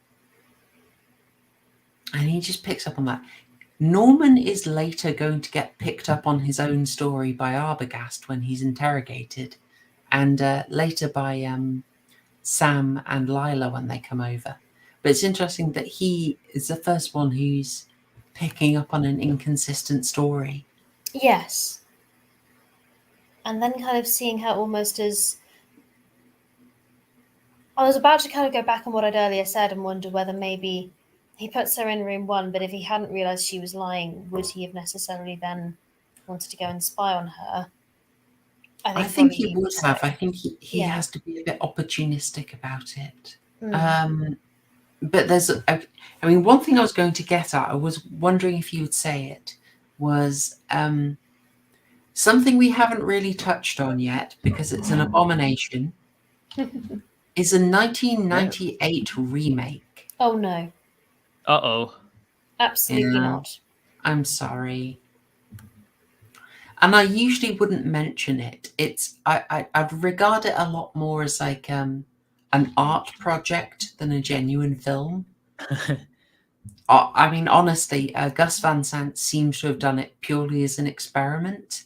So what is the effect of remaking a movie shot for shot, albeit in color? But he, in this scene, he has Vince Vaughn playing Norman Bates. I beg your pardon. I thought you just said Vince Vaughn was playing Norman Bates. Yeah. Vince Vaughn plays Norman Bates in one of his earlier straight roles. But in this version, he's looking through the peephole, and in one of those moments where the subtlety changes a lot, he's obviously, how can I say, in a family-friendly way, tugging it, giving it a good old tug. Giving his meat a good old rub. Exactly. He's going full Ainsley Harriet.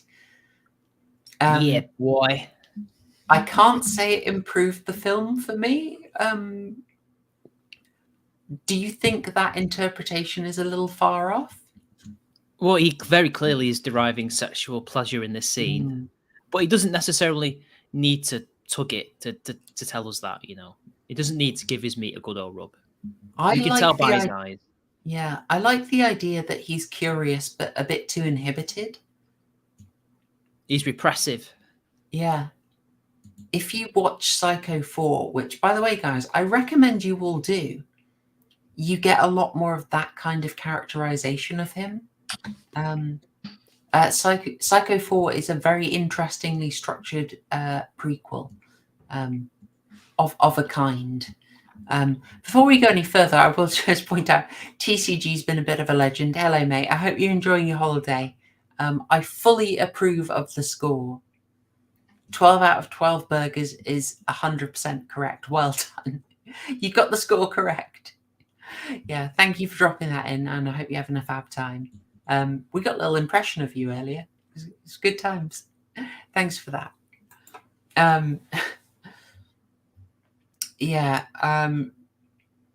don't like the idea of him actually giving his meat a good old rub. It's a bit much. I mean, the implication is that he wants to in the original, I would say. Why else would he do a peeping Tom? Yeah, I think there's many reasons. Just like we're told explicitly intimacy and arousal, but I just like the idea that he feels he has to do it secretively, furtively. He has to keep himself at a distance. And in the Robert Bloch novel, when his room is examined, it's very explicit that there is pornography in there. Whereas here, we'll look at the room a bit later, but it's left to your imagination. There are hints of some slightly illicit material in there, but they're very, very subtle. You're probably going to say I'm reaching over it. I wouldn't say you're reaching, because it's something you would expect from a character like this. Oh no, trust me, I'm really reaching on it. Are you? Oh yeah. When you see my evidence, you will say, "Come on, Chloe, what are you we doing?" don't need to see it to imagine what kind of stuff he's into, you know. Well, I mean, he stuffs things into things, but you know. Oh Keep gosh, your chickens away from I him. suppose so. You know what? If we're going to say he's getting pleasure from that hobby, I remember when I think, I don't know if it's the second or first time I ever watched this film, and obviously the shower scene starts. I think my mum and her boyfriend at the time both said that nobody really showers like she does. Like she just gets right into the stream, and it's like, yeah, most people kind of step in, step out, don't they? You know. Mm.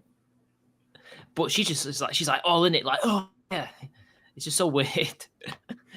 so ever since they pointed that out, I can't see it the same way again. This is disgraceful, Mr. Gently Benevolent. We cannot be Chris Chan posting. Oh no. To be fair though, in Chris Chan's defense, he was under duress when he did that. He was kind of forced to do it. It was a bit dark. Oh goodness me. Although he does like that bar bussy, you know. No, don't. That is the worst meme. That is the worst meme that has ever.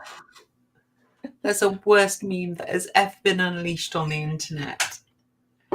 Although, when Barb was added Chandler? to his sweetheart, Barbara Chandler. Anyway, Marion Chu has made her decision to turn things around. But Sonny Chu is not happy. No. By the way, this is how Joseph Stefano got his toilet into the film. It was a taboo, and it had to be justified. So he wrote in that Marion writes down on a little notepad the money she has left minus the cost of the car that she buys, and then she tears it up and flushes it, which is like, it's 40,000 minus 700. Does she need to How write dense that? is she? I know. If I'm going to pick out a problem with the film, this is it. Maths. Well, in Hitchcock's defense, she's blonde. What do you expect? Oh gosh, it's true. It was only once my hair went brown that I started being able to count beyond 10. Exactly. Yeah, so it was a slightly flimsy excuse to get a flushing toilet in, but we will forgive. We will forgive. Although I suspect maybe Joseph Stefano possibly has some, how do we say, specialist interests that. I'm still stuck on. It's such a highly specific thing to be insistent on including. What can I say? Specialist interest. Anyway, the shower scene. Can't believe we're only at the shower scene. I know. Yeah, so we've talked again about the symbolism of this, that basically it's a washing, it's an absolution, it's a cleansing of sins that then gets interrupted. Again, dramatic irony here. We are seeing the shadow of Mother long before Marion does. I mean, I almost don't know what to say about it, really. It's so iconic. I almost just want to go, it's really good, guys. It's really, really good. Yeah, and I think the other thing is it stood the test of time. So even though it isn't as gory or sort of... Just thinking in terms of like equivalent, similar amounts of violent stabbing that I've seen recently. The Scream from earlier this year, Scream 5. Similar kind of stabbing, much more gory, much more visceral. This still has that kind of tension and terror, even though they can't show anything like as much. As our little note from the censor earlier showed, it still kind of carries that really sort of... It carries the terror quite well. I don't know how much of that is because it's just such a kind of hyped up scene, or because it still genuinely works. But I don't know. I think it's pretty effective, and it's just so iconic, and was clearly so kind of influential at the time. Yeah. The frenzied editing, like it's about 52 seconds, and according to Hitchcock, over 70 pieces of individual film. So 73 cuts within those seconds. It is going that fast. Your brain is filling in the blanks a lot. And also that the frenzied cutting of the film really helps fill in and carry that energy of frenzied stabbing. The editing is doing so much work, as well of course, Bernard Herrmann's score. This was originally going to be silent. It's Herrmann's intervention here that really gives it so much power. I think the whole film was going to have no soundtrack originally, right? It was going to be very light. Yeah, very, very light on it. I think Herrmann originally intervened quite a lot, and this help explains why. Basically, in the initial edits, Hitchcock was not happy with this. And as we're saying, this was done on a very low budget.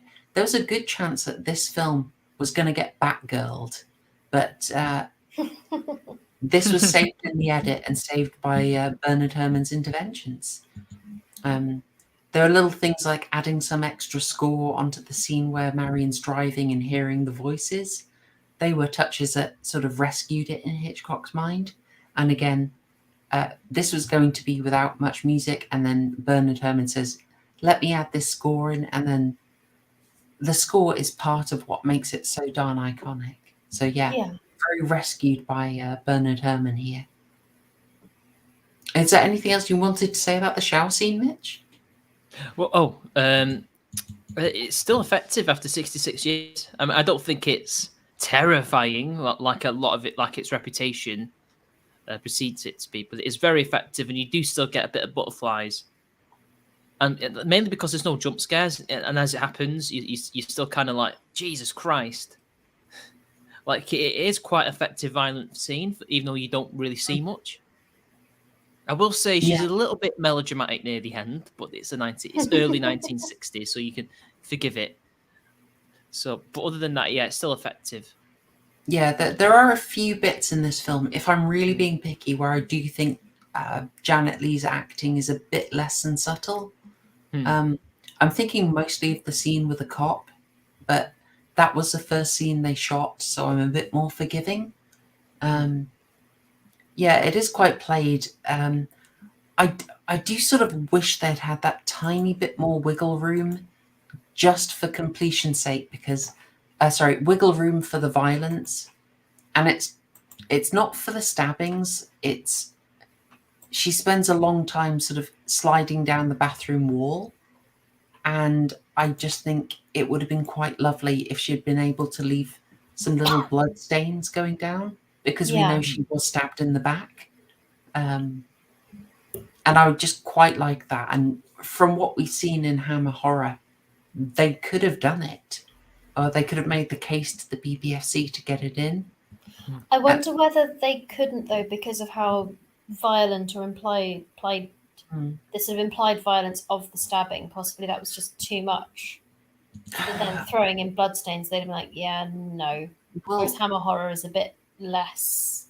The problem is the BBFC is not consistent. And as we said, the case I'll always go to is Curse of Frankenstein, where the monster's eye is shot out, and it's sort of very blooming heck, what's that? Was not prepared for that level of violence. So they'd shown a lot more gory stuff in this. But again, partially it's because it's so effective. That's why they're so harsh on the editing for it. But I would have liked it. I would have liked that little smear on the wall, just because it reads to me as a little bit of an inconsistency. I can see that. We also should point out here, this shot was an absolute nightmare to get. Janet Leigh had to stay completely still, not breathing, not blinking, not looking anywhere else as the camera pulls away while there's water dripping on her. Very distracting. They had a very difficult time getting this. That must have been a really uncomfortable angle as well. Mm. She nails it. I saw her eye flicker once, I think. You know what that reminds me of? There's a scene in is it Yojimbo? One of the Kurosawa films, where there's a leaf that falls in a little tiny stream and then falls down. Kurosawa did that several times to get it right because he just wasn't happy. Wow. And that's not using a person; that's just a leaf. I imagine that his crew got bored doing that. Imagine how she must feel to stay there with water dripping down her eye, desperately trying not to twitch. Even though twitching wouldn't be the end of the world because dead bodies do twitch. Yeah, I think the worst thing more is realistic. The main thing is like the eye flickering, but she managed to avoid it, I think. Yeah, it's tough to not say. It's a scene that has immense power. It's iconic for a very good reason, and it's got that staying power, probably because of how much is left to your imagination and how much of a pivot it is in the story. Again, a plot being derailed by another plot. It's such a bold maneuver. It's just fantastic. Yeah, because I suppose by this point in the film, you're possibly thinking you're going to watch a sort of Alfred Hitchcock crime thriller about, how is she going to get away with stealing the money? Will she be able to get away with returning it? Sort of strangers on a train style. And then, she gets batesed. Yep. It's the old Bates and switch. Oh, no. Oh. You see, I thought that, and then I decided not to say it. Because I have taste. You missed out. This is why you get this shot almost being like a joke to the viewer. That the newspaper full of money, full of the stolen money that kicked all this off is just there on the table like, oh, hey, you forgot your plot. I love it. And Bates turned his back to it. It's like, it's rubbing it in your face. And, oh, come on, guys. Come on. Come on, Wheezy. Yeah, you love it. Dom approves. Yeah, which means thank I don't you, Dom. Dom. Thank you, Dom and Crow Minion. I see these. Mergu, I'm going to take that as an approval for my horrific puns. Don't encourage her, please. I have to live with this.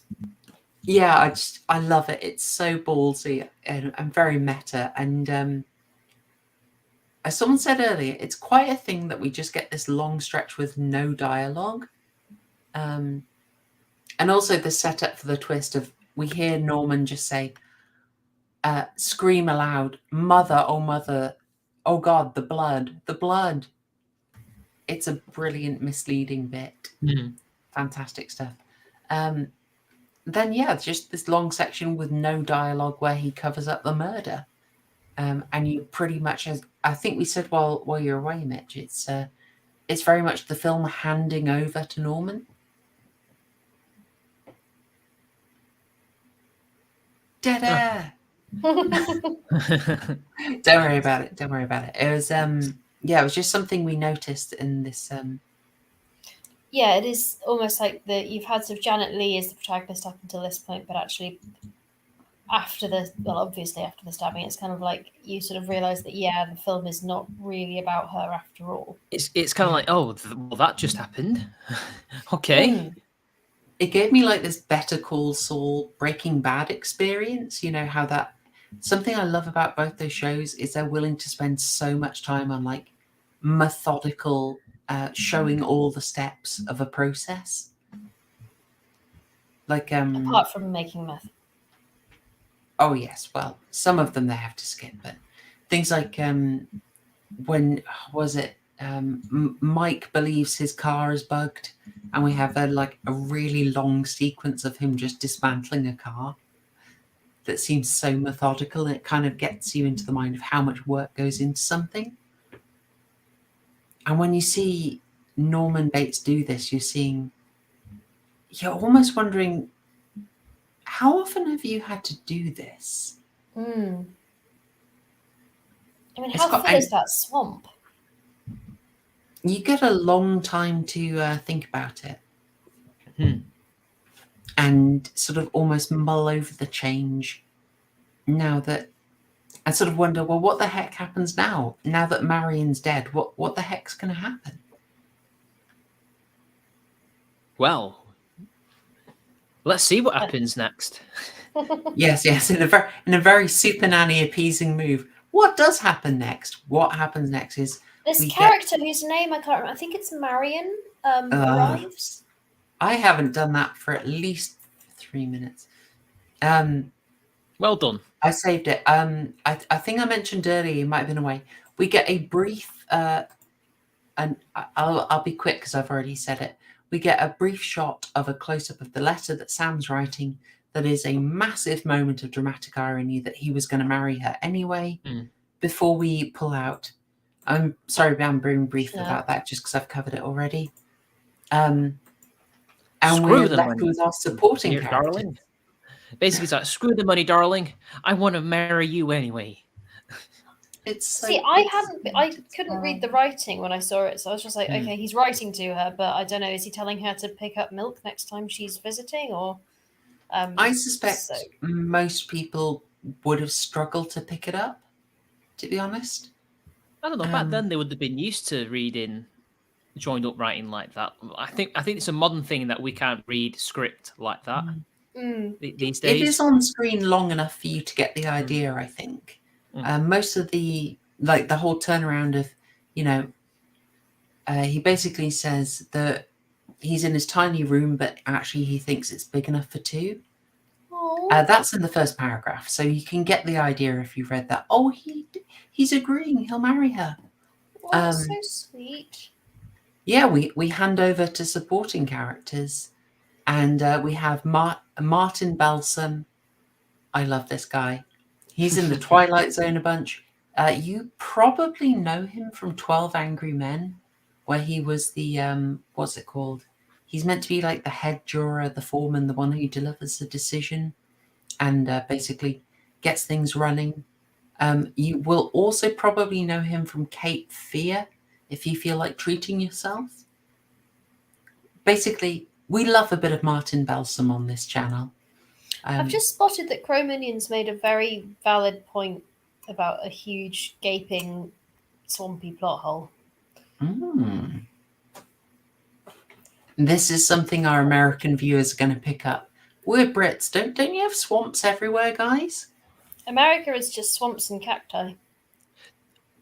Well, I mean, yes, swamps, cacti, and ethos, right? That's what you have over there.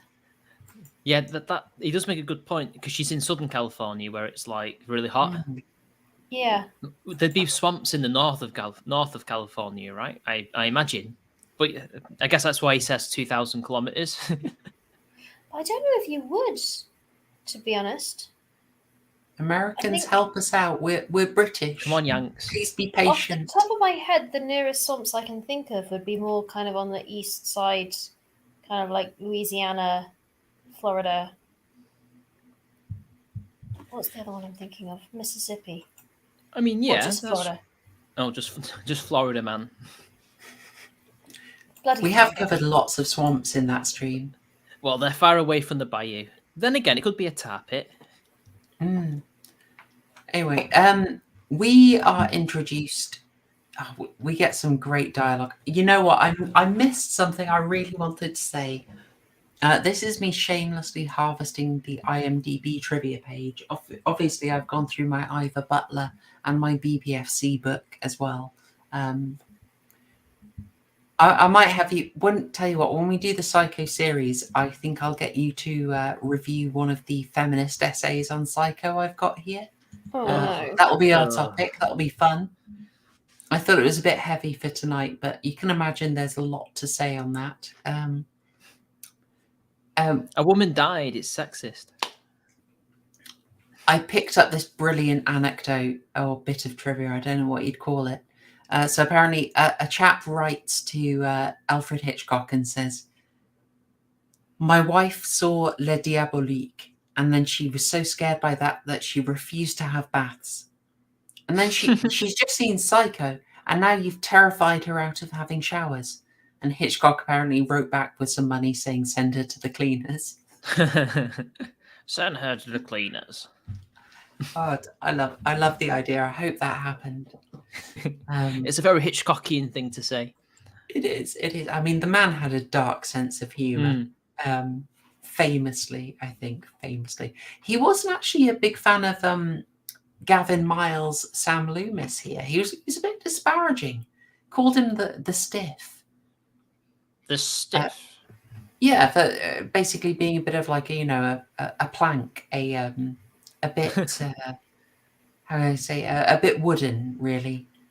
I think he was a bit disparaging of like Hollywood hunk pretty boys, which I think's harsh. I really like Gavin Miles in this. I think he's fab. Yeah, it's a nice contrast to Bates. Yeah, there is definitely some physiognomy checking occurring. I don't know. They both look kind of similar. Well, he's very mask, whereas Bates is very feminine. I think there's a lot of sort of kind of sissy coding on Norman. Not black coded, let's be honest. I mean, just visually, they look very similar. Well. Obviously, in mannerisms, they're totally different, but in terms of just appearance, they look very similar. The hair's similar, the fashion's similar. I mean, I know it's the 60s, early 60s, but it's just getting out of the 50s, but it's still dressed in this kind of, monochrome, smart casual look, I often feel like Hitchcock is kind of reacting to the stiffer, more traditional filmmaking style. Like he'll have them in, but he almost wants to undermine it. Like he's more of an expressionist, isn't he? He was never a Hollywood type. No, he likes to sort of. He likes to take what the norms are and undermine them a bit and play with them a bit. He just likes work, even when he works with like a really big Hollywood star like Jimmy Stewart or Cary Grant even. He'll have them play slightly twisted characters. I really like that. I mean, if you guys want to type deeply subversive, I'm not going to argue. Hitchcock is quite subversive. He did want to push the envelope a lot. But anyway, we get Lila, Marion's sister, come here. Would you know that Vera Miles here is wearing a wig? Is she? That's a very nice wig. Yeah, her head was shaved from the last film she'd done. Oh. What was her previous film then? What is it? 5 Branded Women? Something like that. Even that 1960s, chill out. Yeah. She'd had her head shaved for that, and so they've got her in a very good wig. It's a fabulous wig. It does look real. Yeah. Did you get advice from John Wayne? He used to wear wigs. But he was open about it. He didn't hide it. Really? Yeah, he used to wear wigs, yeah. Like some journalist asked him, like, you wear wigs? I mean, I go, is that your hair? He says, oh, it's real hair, but it's not my hair. Goodness me. Goodness me. Yeah, we have this meeting here. We get that Lila is very forceful. Quite like it.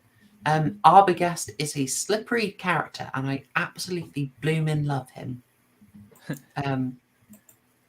He establishes that he's going to kind of trust them. He's going to kind of work with them. He heads off, and we get into somewhat of a classic slasher rhythm of people go to the dangerous place to be offed one by one. Obviously, it's not done the way it is nowadays, or by the time of the 80s, where it was a much larger number of people going off one by one to be killed. But you do sort of see the pattern emerging. It's laying the groundwork. It totally is. I mean, people will call Psycho. You get debates over whether Psycho or Peeping Tom were the best first slasher. They both have the hallmarks of the genre, but they were made basically around the same time. So it's literally just a matter of months separating them. I would say there's a film even older than this that is technically the first slasher. but it's a haunted house film technically. The Cat and the Canary, 1927, 28. Oh, I have not seen it. It's originally a play, actually. There's several versions of it, obviously, but it's originally a play, and actually it was being played in my city, and I missed it. Would have been nice to see. It's a bit of a comedy as well, though. It's quite entertaining. And 1920s version is actually, let me look this up, is actually directed by a German expressionist filmmaker. Let me, and Canary, 1927. Yeah. So the year Sound was born, starring Laura LaPlante. And Paul Lenny directed it, German expressionist. He did The Man Who Laughs, which inspired the Joker. Oh, goodness me. Mm-hmm. Oh, wow. Interesting. And See, this is why I have you on. You're my guy whenever we cover something classic. I will balance it out. I think I need to get you on for some absolute trash. I will need to pause here. Sorry, Mitch. Go on. No. I was going to say something less relevant. You finish what you were saying. Oh, no. Go ahead. I was just going to say it's been over 2 hours and I haven't commented on how absolutely beautiful Anthony Perkins is. He's a good-looking man. Anthony Perkins. I simp for him 100%. Just his sons look like him a lot. Do they? Oh, yeah. Not in a creepy way. He's just stunning. And I think that probably, I mean, we've been talking a lot about the sort of the clean cut element of him, but he's just so, there's the kind of appealing, friendly, homespun, chirpy guy, but there's also just this incredibly beautiful man. I just needed to simp. Anyway, as you were. No, it's fine. The old school lighting gets the best out of people. And he is a bit gorgeous. I mean, everyone's a bit gorgeous. Did you get a still of that bit where he's just watched the car sink into the swamp? I don't think I did. Tell you what, I will try and, while you discuss Arbogast's interactions with Norman, I'll grab it. Oh, gosh, no pressure. Mitch, would you like to discuss Arbogast's interactions with Norman? If I could... basic... been high... I think... Oh no! Okay, I will discuss Arbogast's interactions with Norman by myself. Norman. What is happening tonight? What have you done? I don't know. Apparently, we're not meant to talk about Psycho. Goodness me! What was that? You disappeared. You disappeared completely, and then just reappeared. Usually, I'd have to add you back in. What the heck? Oh, I didn't even notice. That was like a split second. Oh my gosh! So let's talk about the cat and mouse game of Arbogast. Go on, you take the lead. I've been rabbiting on for yes. So obviously, the guy's been hired by the people back in Phoenix, right, to go and find the money. Yeah. And he's to track her down somehow to the Bates Motel. Does he ever explain how he figured that out? So he basically follows the sister. Because he rocks up in the hardware store just after Lila's arrived. Mm-hmm. And he sort of just interrupts the conversation to basically say, hey, I'm a PI. We all want to solve this nice and quietly. Let's all keep it quiet. And then you have lots of shots of him knocking on various hotel doors. And I think there's a slight impression of each one he goes to is a little bit more seedy than the last. But lots of kind of hotel and boarding room type houses with disapproving women saying, no, I haven't seen her. And that's how he ends up at the Bates Motel, is because it's the last one in the area. And they've all kind of collectively decided she's probably going to be in the area because of Loomis. And so therefore he's ended up at the Bates Motel. And isn't that, it's the brilliant thing where Bates just sort of says, we've had no one here for several weeks. Oh, well, only last week I was talking to someone. And straight away, it's that inconsistency. He's just not, especially after we've seen him catch Marion out with the whole giving her real name off the cuff after giving a fake name on the register. Then we see Norman caught out and just masterfully caught out. And I just love how Arbogast is messing with him. Just being obviously noting him catching him in a lie, but then just letting him dig himself a bit deeper. It's such cat and mouse stuff. I think it's so masterfully written. But yeah, sorry, Mitch, I kind of launched into a big explanation and you're about to say something. No, I asked, how did he figure out, how did everyone figure out that that's where she was last? That's all. But that's fine. And yet, I think you've explained it pretty much. Unfortunately, this is the bit where I think I can't remember very well what happens. That's okay, mate. But that's okay. It lays the groundwork for what's going to happen to poor old Arbogast. Yes. Because Norman's like, he needs to go. He must be physically removed, so to speak. Yeah, he's just he's done very well, and then masterfully, we do just get him taking a little bit of time, as you will know from my intro. He does put a call into Lila. You just get this. I get this sense of unraveling, at this point. Like everything's been kind of squared off, but then it starts to unravel. Arbogast comes in and he just picks up these little things until the stories come to pieces. And even then, okay, Arbogast gets killed off. And then it's still not done because he's unraveled the thread by passing it to Lila. And you just get the sense of chaos emerging in Norman's closed off little world. And it feels like a sort of sense of escalation. Like that just carries all the pressure and tension with it. I just think it's so well done. I think I actually have a shot of Arbogast being murdered, but I don't think you'll mind that because you didn't like it, did you, Mitch? It's not that I didn't like it, it's just goofy. Yeah. It's so goofy. It's not aged super well, has it? It's not aged as well as the shower scene.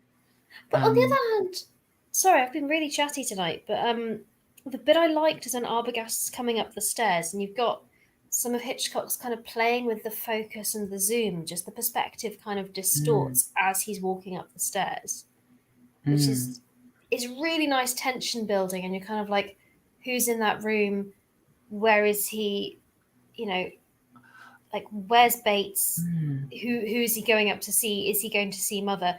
And I have to try and think of it from the perspective of like not having seen the film before and not knowing who Mother is. Oh, you have picked up on something very important there.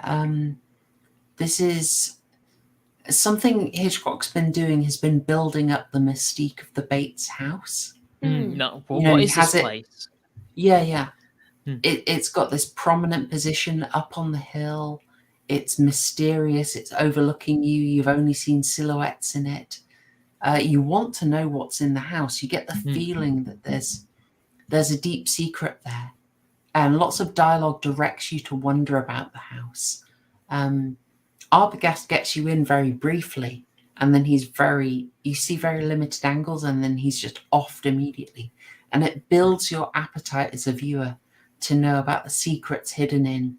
So when Lila actually gets to look around, it's very rewarding.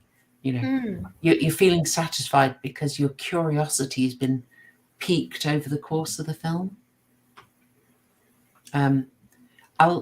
We talked about this backstage, but I'll say it for your benefit, chat. Occasionally we like to rewrite a film. My preference here, even though I quite like the shot of Arbogast falling down the stairs with this cut face, even if it's not aged amazingly, I do feel you get something of a jarring effect where you see Mother rush down and stab him, which is maybe, I think, giving the game away a bit too much. Yeah, it's perfectly built up and then it kind of just deflates. Yeah, a fix that I suggested for something that's not even a mega problem. I like the idea of him still getting slashed and falling down the stairs, but I would like him to sort of have a big smack of his head on the ground. When he does that, that's enough to really take him out the action. But when you smack your head on the ground, in cinematic logic, your vision goes blurry. We could then see from Arbogast's POV blurry vision, and then see the silhouette of Mother again. Super blurry. We've got a logic for why he can't see Mother clearly, and we don't feel as obviously that it's being hidden from us. Whereas I do feel the cinematic language of his murder as it's communicated to us currently is a bit too obvious. Obviously, Hitchcock having to hide information. It's just a little too making you wonder. Yes, and it's kind of a shame after the shower scene, which is so kind of tense and carefully done and not rushed. Well, it's frenzied, but it's not rushed. Yeah. This feels very kind of the kind of physics of what's happening don't fully make sense. And I think you're right. If he could have, like, if he stumbles backwards in shock, trips and smacks his head, and then you've got a lot more uncertainty over what's happening. And it's like the cinematic language of your vision going blurry when you've whacked your head is quite accurate. I had concussion from tripping over my shoelaces once, and it's very hard to tell what's happening or who you are. You know these cinematic shorthands. It's like in a fight when someone starts getting strangled, you know that the strangler's going to lose. It's the attack you do when someone needs to lose a fight. Yes. Sorry, it drives me mad. Anytime I see strangling in a film, I'm like, argh. I'm not going to. I know why you're doing for that. Sorry? I'm going to watch out for that. I'm never going to be able to unsee that now. Cheers. You're going to see it every time. It's how do I be winning a fight without actually winning a fight, giving time for the fight to turn around. It drives me mad now. But surely there are some where people dive, or is that when they're being like choked out and someone gets them in an arm lock versus? Well, there's rope, right? He wins that fight. If you can call it a fight. Out for it now, though. I got this brief bit about the police scene. I might skip it, to be honest. I like this as just a way of delivering a bit of exposition and finding it interesting that you have just little bits about how you know your sheriff. It's that little bit of world building that you learn a little bit about the 60s. Yeah.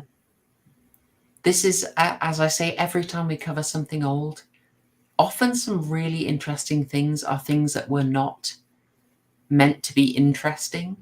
But to us, you're like, wait, hang on, they knew their sheriff by name? What? That's cool. I mean, that's still the case in a lot of places in America, right? In small towns. Yeah. It's great that they know all the local law and they know enough to drop the shameful stuff, a bit sotto voce, as it were.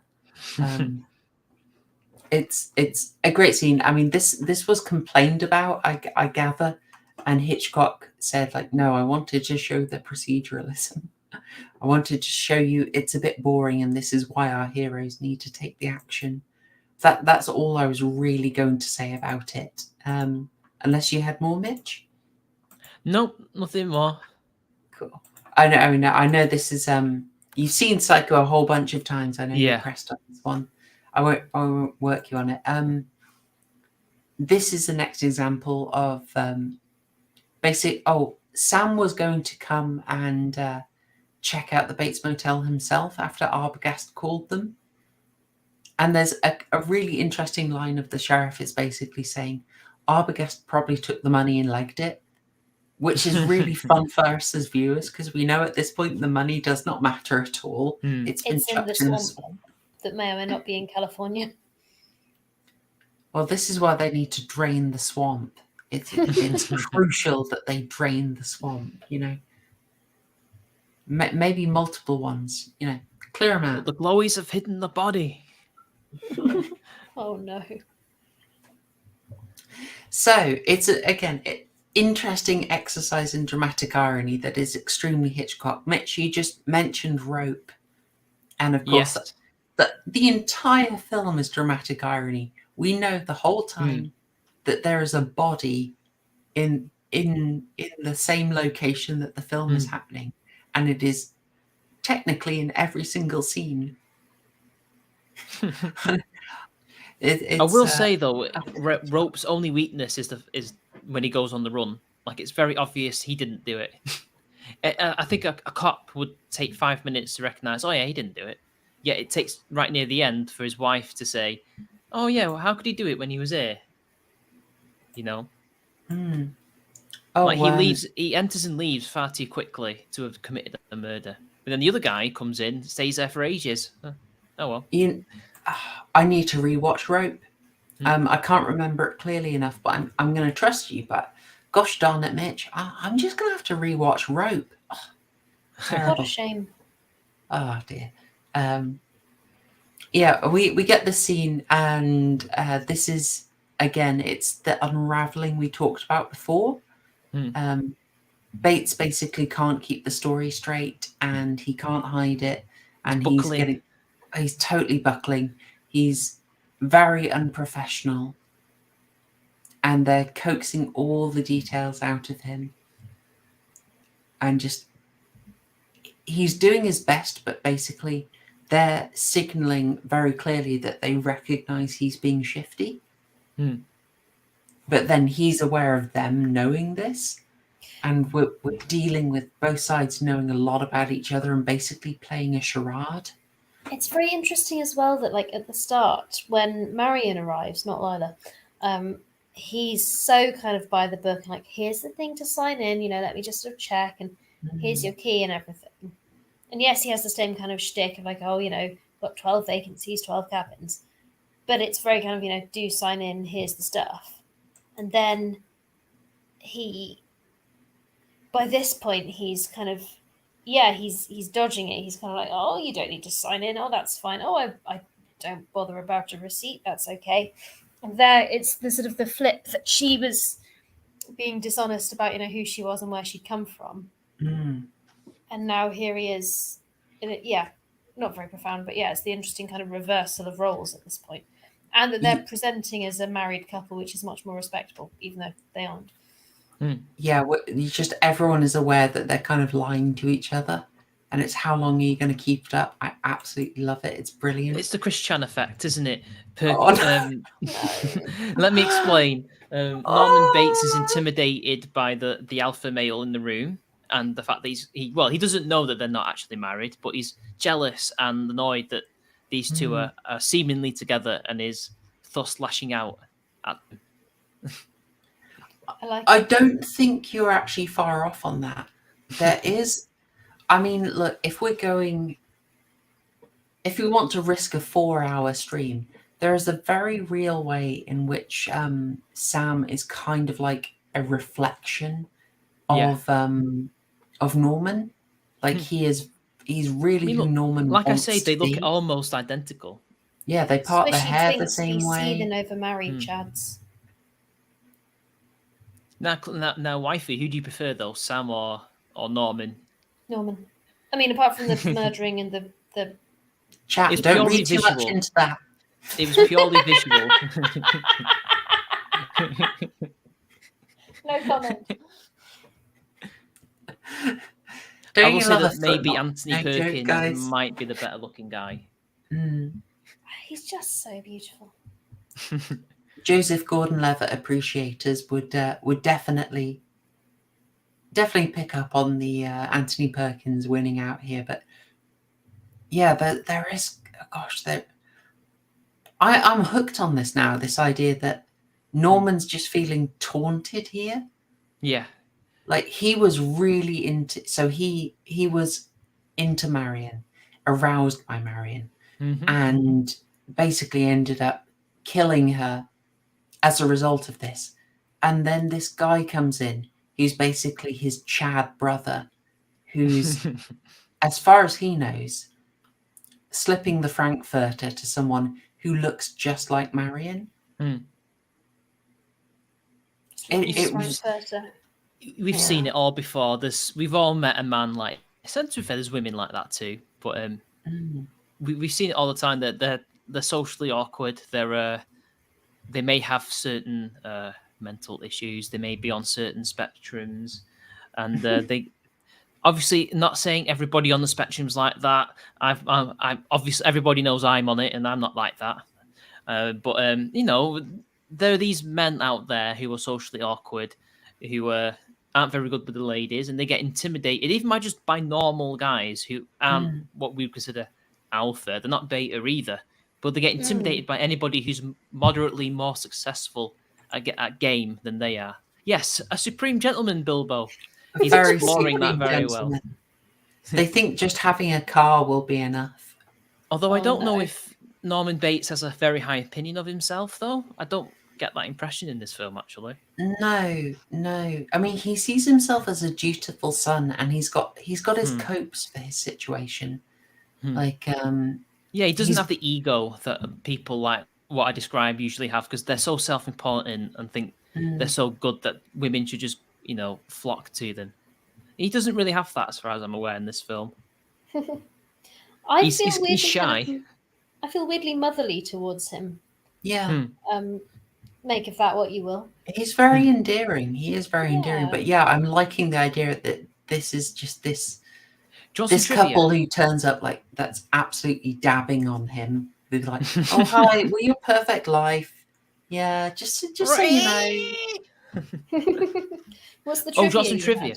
So in real life, as we all know, Anthony Perkins was married to a lady, a beautiful lady. She died in the 9/11 attack. She was on one of the planes. No way. Oh my gosh. So if he hadn't died of AIDS, he could well have been on the plane with her. Goodness essentially, me. Yeah. So it was 80 died of? My goodness. Oh no. I should have looked up his life a little more. I gather he did have some trouble in his personal life because of this. I mean, it was an absolute open secret in Hollywood about him. Yeah, they were married until he died, weren't they? Though. I guess it must have been on some level open. Possibly. I mean, I got lots of mixed reports of whether he was gay or bi. Possibly beside the point for the stream. We should hurry up, guys. We should. If nothing else, because my computer is threatening to restart and install important. All right, we're going to get to the money shot. So they. Oh no. What? Just perfectly legitimate expression.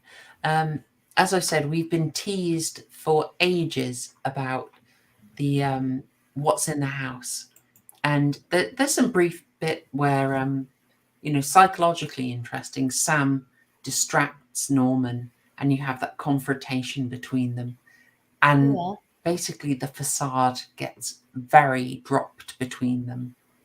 But our main point of interest is Lila exploring the house. And this is an absolute treasure trove of information. So she gets in there and she sees Mother's room. We don't actually get a name for Mother. Well, I gather the sequels do confirm it is Norma Bates.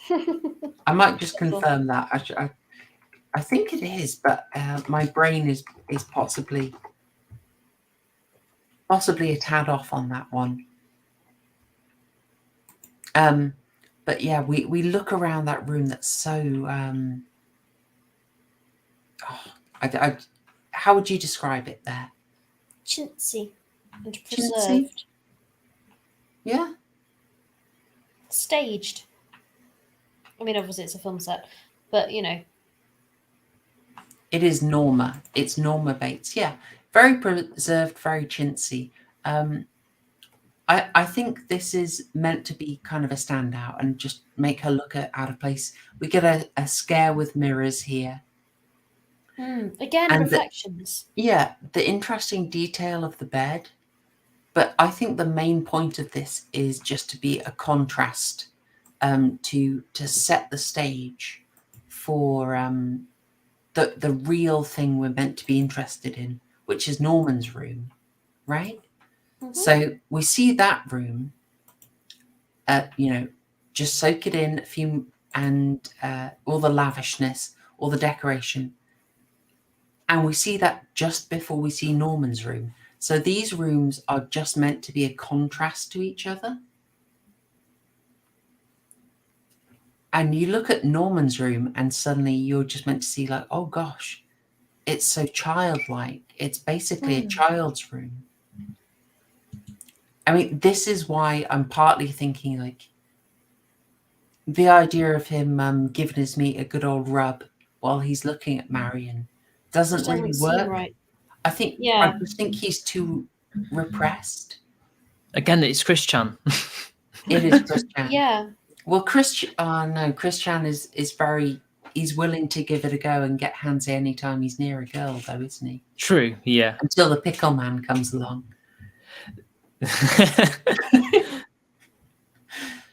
Gosh darn, Chris Chan merging with my stream. Disgraceful. What, you mean a universe merger? Whatever he calls it? I don't know. Basically, yeah, the dimensional merge. Let's not Chris Chan this up, okay? So yeah, just details like the obvious. I mean, just look. That looks like a prison bed with a big unhappy rabbit. Oh man. The thing I picked out. So the bottom right is Lila reacting to a book she picks up. Now, in Robert Bloch's novel, that book is explicitly erotic material of the filthy variety. Eroica, one would say. So eroica just means heroic. So I know. No, Claire, don't go for that. You fool with your musical knowledge. You ruined my pun. No, honestly, I have a theory about that. I think it's meant to be like erotica. I think you're meant to see eroica and your brain is meant to fill in the gap. Yeah.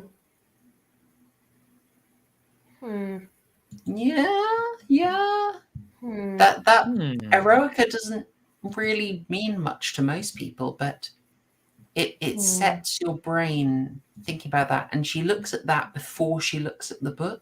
You may not have seen it, but your brain did. Exactly. That's how it works. So I don't know if she is. See, I'm not alone in this. Thank you, Crominion. Mr. Gently Benevolent asks, do you know what type of rose chews you will be when the merge happens? Violent ones. I guess I'd be a Sonny chew then, right? I'm behind on my Chris Chan lore, but I did see you referencing Norman meeting up with Liquid Norman. Liquid Norman, yeah. No, that is not the real Norman Bates. That is an imposter. His name is Ian Brandon Anderson. Oh, no.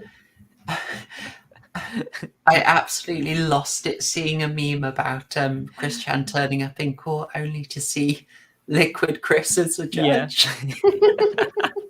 He's a doctor in real life, unfortunately, but it would have been very funny. Why, hello, Mr. Ian Andrew Branderson. Oh, imagine if he's Ian Brandon Anderson on the charging document. Or the prosecutor should change his name to Ian Brandon Anderson. Just a super nanny for a second. My name is Okay. All right. This is a very good point. Oh dear, darn it. I'm sorry, but he is Norman Bates. The film is just too rich. Basically, yeah, I love this. It's a Silent Hill thing. This room is telling us so much about Norman, about his repression, about him basically being in a childhood state, and possibly him having some unwholesome sides. Do you think that's a cute rabbit? That's a cute rabbit. It's cute. It's a bit sad. But yeah, so that's beautifully done. But of course, we've already seen, because dramatic irony, we know Mother is not in the room. We know Mother is in the cellar. And that is where, I'm not having this. This is deeply subversive. Deeply subversive. No horror chew. Absolutely banned, Mr. GB. Proper That tune, is very good. to be sure. Proper tune. No, we're not fueling this. Go, Horror Chew. Yes, Father, I will. We get this set up. Also, by the way, can we just love the fact that there's an apple press in there? Wholesome. Oh, yeah, and there a is. whole barrel full of apples. Can you see that on the right? I mean, I quite like the Bates house and a lot of their life, apart from the other aspects. This is just me getting distracted by tiny little details because I love it. It's like when we did the Village of the Damned and I got a little obsessed with what was in the general store and the labels on the products. It's just fascinating to see. Yeah, so here we have the mystery set up. We've been wondering about Mother the whole film. Oh, guys, you know I'm not actually going to show Mother's face, right? You know I'm not going to do that. If I was saying this to Waifu earlier. When I do my screen caps, I am very hesitant to show anything that's kind of the big reveal. Because I sort of think it needs to be seen in context. And I feel like if I just suddenly show you the big effect, it kind of robs it of the power that it has in delivery. It's like the end of Sleepaway Camp. Yes. Yeah. I feel they should retain their power by being placed within the context of the film. Like Jacob's Ladder, I can get you screen caps of the demons, but the film goes out of its way to show you the demons fleetingly, obscured, and only give you an impression of them. You're not meant to see them clearly. And so I feel I would be kind of ruining it if I showed you them clearly.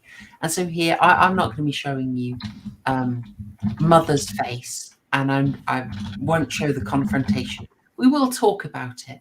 But on the off chance that you didn't watch Psycho, and you want to watch it after us spoiling it and just giving away every detail, I still want that to have some visual power for you. Let's talk about this reveal. Absolutely, John Gorris, keep Mother preserved down in the fruit cellar. Although she wasn't happy about it. Down in the fruit cellar with her fruity son. Mitch, you have seen this many a time, so yes, would you like to tell us how you felt about the big reveal? Not quite like that, but very disturbed. I was expecting just an old lady to moan at them, but then you see a dead body and it's like, whoa, how long has that been down there? That's disgusting. Oh my God. And then obviously as she turns around, I'm Norman Bates. You just have pussy.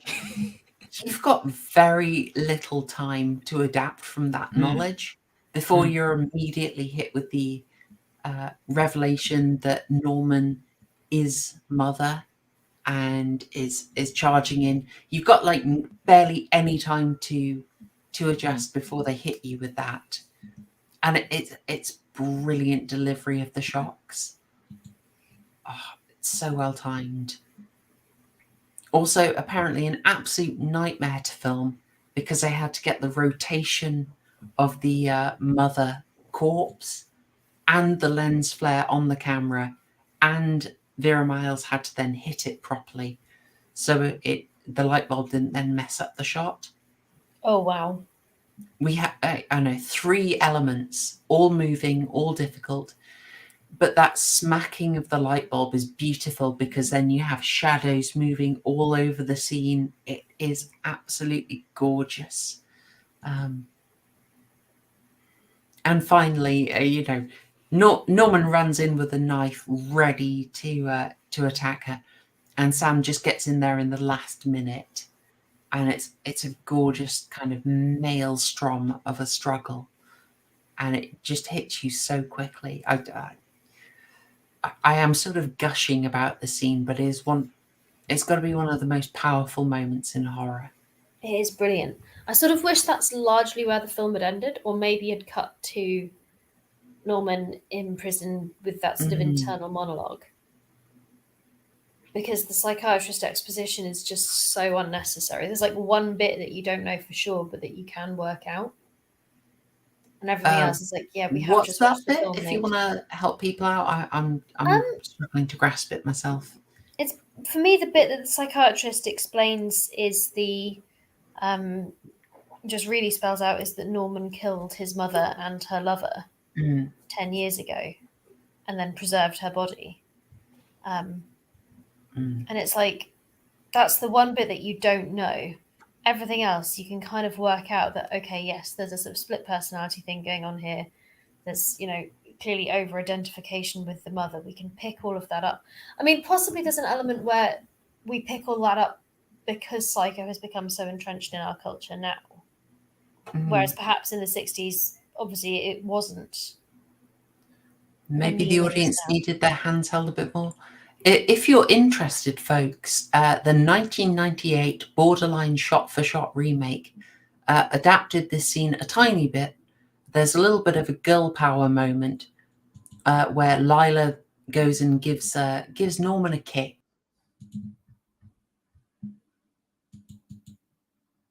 Oops. I'm not okay with that. Oh no, we've lost her. Lost her. Oh dear.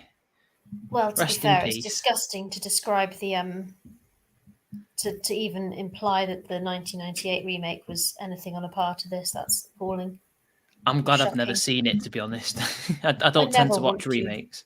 Although we'll say that there was a brief period in the 70s and 80s where there were genuine good remakes being made. So, like Invasion of the Body Snatchers, thing. Yeah. But some of those, I think, they were sort of remakes. Certainly Invasion of the Body Snatchers from the 70s is sort of somewhere between a remake and a sequel. Yeah, I suppose so. It kind of hints at being a sequel. Like Bly is a remake, technically. Yeah. Oh, the ending of the original is just Also, A Star Is Born is a remake of a remake of a remake. I think I knew that. Been done many times. Yeah. I only thought that this new one was a remake of the Streisand one, but that's a remake of two other remakes. One involved Judy Garland, I think. Yeah, the original was a woman who was I forgot her name. I was just looking her up.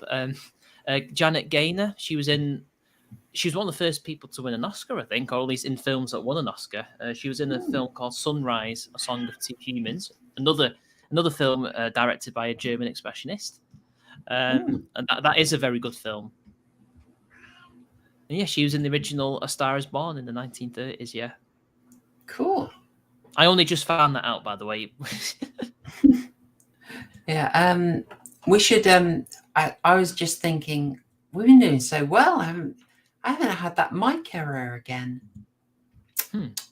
I gather people are hearing Gatsby's contributions. Okay.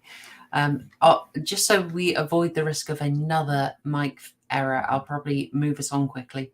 We've had this great scene. Let's talk about the thing that was a little more controversial. Because there are, maybe you'll disagree with this. Hitchcock wasn't a fan of this.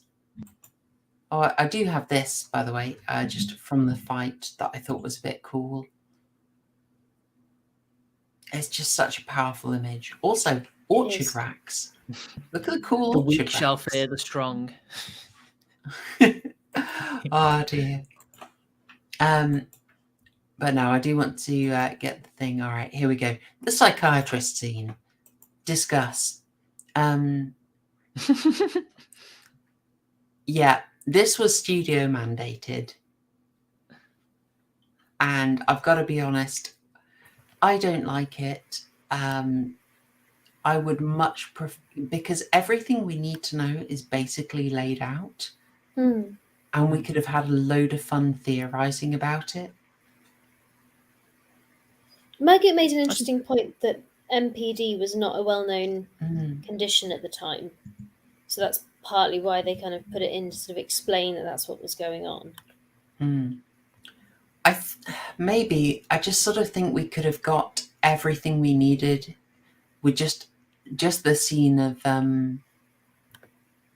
a policeman making it clear that Norman won't talk to them.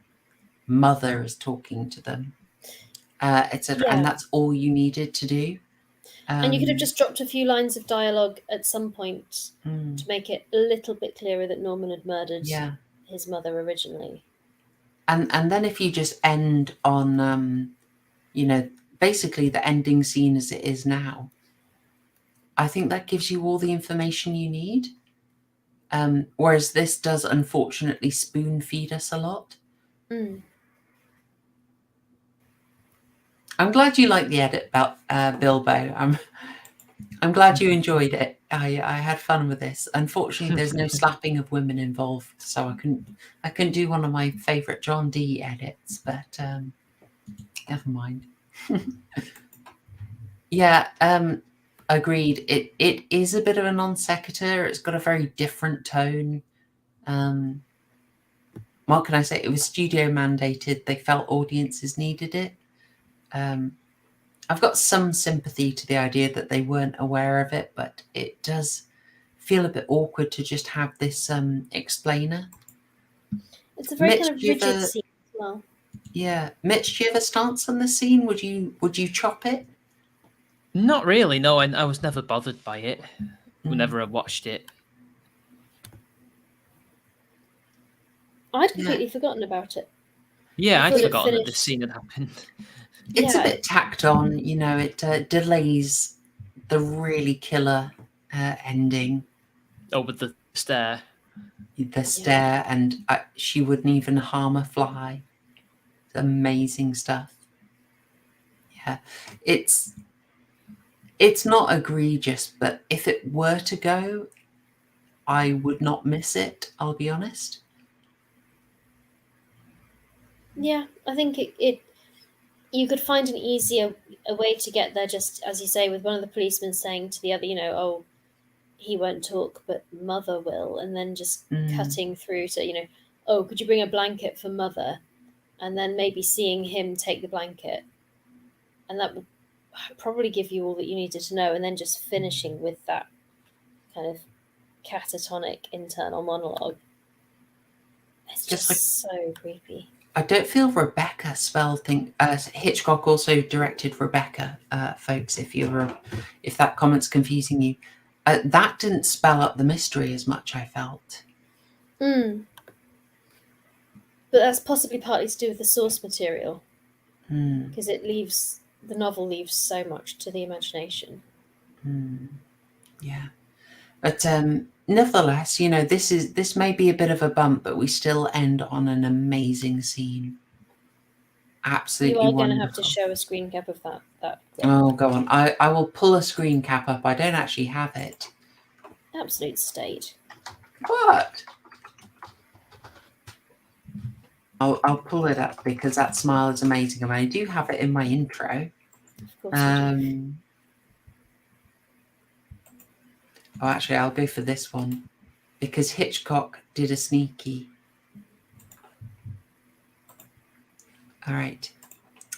He gives the final monologue over to Mother. And there were 3 actresses who provided the voice for Mother. Hitchcock tended to switch between them as to what he felt was happy, but worked best. Here, he has Mother deliver the dialogue. Image on there. Can you notice it's like teeth? Is there a skull there? Yeah, it's Mother's skull. Oh. You just have a few frames where she's slightly superimposed. Where she's giving the monologue over how she's going to get away with it. She's going to let Norman take the blame, and they'll say that she's harmless. Why she wouldn't even cart a fly. It's a bit Clockwork Orange. Is that where Kubrick got this from? Oh, she was cured all right. Oh, gosh. Maybe it was an inspiration. The old ultra-violence. Yeah. We also end up with, the end sign comes up over Marion's car being pulled out of the swamp. You are getting the feeling of unearthing that the full truth is going to come out, which would be explored in the sequels. But that is where Psycho ends. There's actually an Ed Gein photo that looks a lot like his face there. If you look it up. Let me have a go. I will get an Ed Gein photo up just so we can see. Do talk amongst yourselves. I think Gatsby wants to have a chat. He's currently objecting to the fact that one door is open but the wrong door is closed, which is perfect cat behaviour. But yes. Good old Gatsby. He likes to add his contributions. Would you say overall that this film's aged very well after 62 years? I do still think Yes. I still think it has, very much so. It has a couple of moments that don't quite work, but otherwise, yes, I think it is. I'd actually say it's aged. I'd say it's aged better than Peeping Tom. Yeah, I would. Yeah. The characters feel a lot more relatable. Like I did have the rum in Peeping Tom. The hello Gatsby. Actually, Peeping Tom had woman's less subtlety than Psycho. Yeah, there was a lot in it, but I felt that the female characters, as you know, guys, I never remember names. That's not the photo I'm referring to. I'll have to send one. It's not. You look it up if you can. I've got it. Hang on a sec. Okay. Yeah, I did just feel like the female characters' motivations were a bit hard to get to. I'll just copy the image address. Hopefully this works. Okay. I don't know. There you go. Cool. All right, I'll just get that up quickly, and we will wrap up pretty much. My goodness me! I found a comparison, but I can't earlier on, and I can't seem to find it again. Hang on, let me get that up for you. That is wonderfully creepy. Oh wow! What do we reckon of that for the comparison, guys? Oh damn! Yeah. Also, a little bit Anthony Hopkins. A little bit. Clarice. You can't see it. He doesn't immediately set off the alarms. Here we are. I found it's actually a thumbnail, but I'll just get this for you. Okay. Well, we will wrap it up now. I think this has lasted incredibly well. This is something that I just think you can keep coming back to. Oh, I see that is doing the direct comparison between these images. Let me get that now. I just think you can show this to people still, and it will still seem very fresh to them. Oh, wow. It's just fascinating. And the thing that always stands out to me from these films is just the quality of dialogue is so high. I always love it. As for where to go further in the series, well, I can 100% recommend you watch Tom Holland's Psycho 2, directed about 20 plus years after. I want to say something like 27 years after Psycho. You can imagine it was a bit weird making a sequel to it then, but I think it turned out amazingly. You've got a really nicely constructed film. What they do with Lila Crane's character is a little interesting. Yeah, it does. She does feel a little out of place, but she is interesting, definitely. And it's kind of nice to see. Oh, 1983. Thank you, Chrominion. I got that wrong then. So I thought he'd done that after Fright Night. No, he's done it before. Okay. I'd highly recommend it. And I've shown some gay connections in that film. I would massively recommend Psycho 4 if you want a very interestingly structured prequel. But I think we're going to return to the Bates Motel because I would like to see everything in depth. I haven't seen Psycho 3, and unfortunately I have seen the remake, and I've not watched any Bates Motel, so I'm going to try and remedy that. And hopefully we can delve a little deeper because there is so much more to say with them. I see the scores are coming in, which is fantastic. TCG already got his 12 burgers in. So we should wrap up now. We have utterly failed to keep to Super Nanny's timing. But darn it, this is a film you can say a heck of a lot about. It's true. It's very true. Yeah. Mitch, would you like to do closing thoughts and your score out of 12? Aged very well. I would say, whereas I was really confused about what to give Peeping Tom, which I thought had some issues, This one, it doesn't really have issues really. It's not a perfect film, but it's a very, very good horror film. It has aged very well. Everyone should watch it. I'd give it an 8 out of what's the scores called again?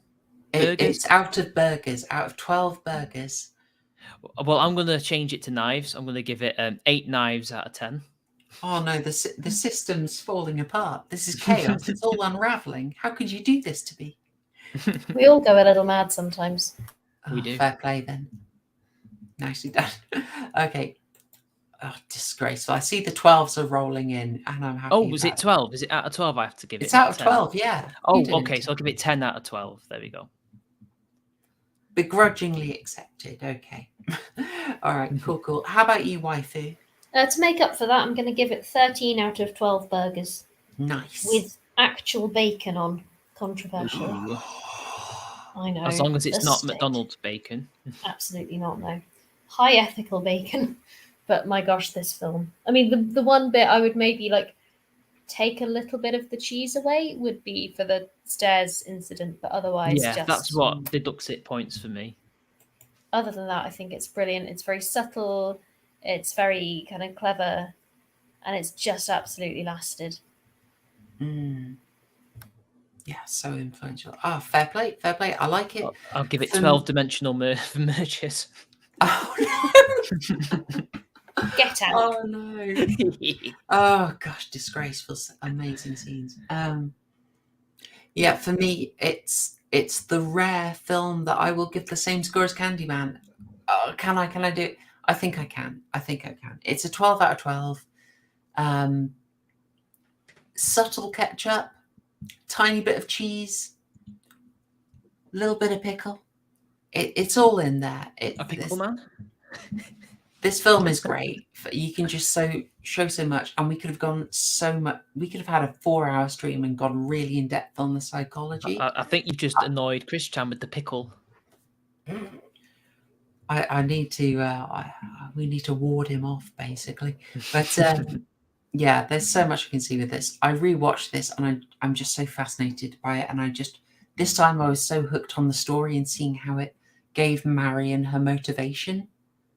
And yeah, this feels like pure Hitchcock for the dramatic irony alone and the amazing dialogue. I absolutely love it. There are some minor flaws, but this is still a 12 out of 12 for me. So that will be my score. Now that is the end of our horror from 1960 arc. As I said at the start of this, we did this because weirdly 1960 has just a stupid number of absolutely classic horrors all condensed into 1 year. And I thought we should do something with that. And I think we've seen quite a fantastic array and also picked up loads of weird little details about the 1960s that are fascinating. Again, that shop in Village of the Damned, I maybe paused on that a bit too long, obsessing over labels, but I'll move on from it lest I get trapped in it again. But we are going to move on from it now. It's the end of the arc. And I will pre-warn you that as we go into September, the theme is Simptember. I am going to be fulfilling your requests in a shameless display of favoritism. We're starting off with The Haunting, and then the week after, it's going to be The Haunting of Hill House. Now, The Haunting is a great little film from 1963. I get this wrong every time. I think it's 63. But I'm giving you advance notice for The Haunting of Hill House because that is a TV series. There are 10 hour-long episodes. I want you to watch all of them. So I'm giving you advance notice. Second week in September, we'll do The Haunting of Hill House, which is on Netflix and elsewhere on the internet. And you should be able to find a copy. So I want to give you enough time to watch all 10 episodes and not be rushed by it. So I hope you enjoy that. Those are going to be amazing films. It'll be those 2 adaptations of crikey, what's her name? Who wrote it? Shirley Jackson. Shirley Jackson's Haunting of Hill House. And then we're going into requests from members. I thought it's a nice way to pay them back. And if you want to support the channel, you can join it as a member, join and subscribe star. and I go out of my way to cover a film that you request. And I'm really happy to be fulfilling some of those requests in September. I am exhausted. We've been going for nearly 3 hours. We're flagrantly in breach of Super Nanny's rules. So I will close it off very quickly by thanking my co-hosts. We made it through the technical issues, thank goodness.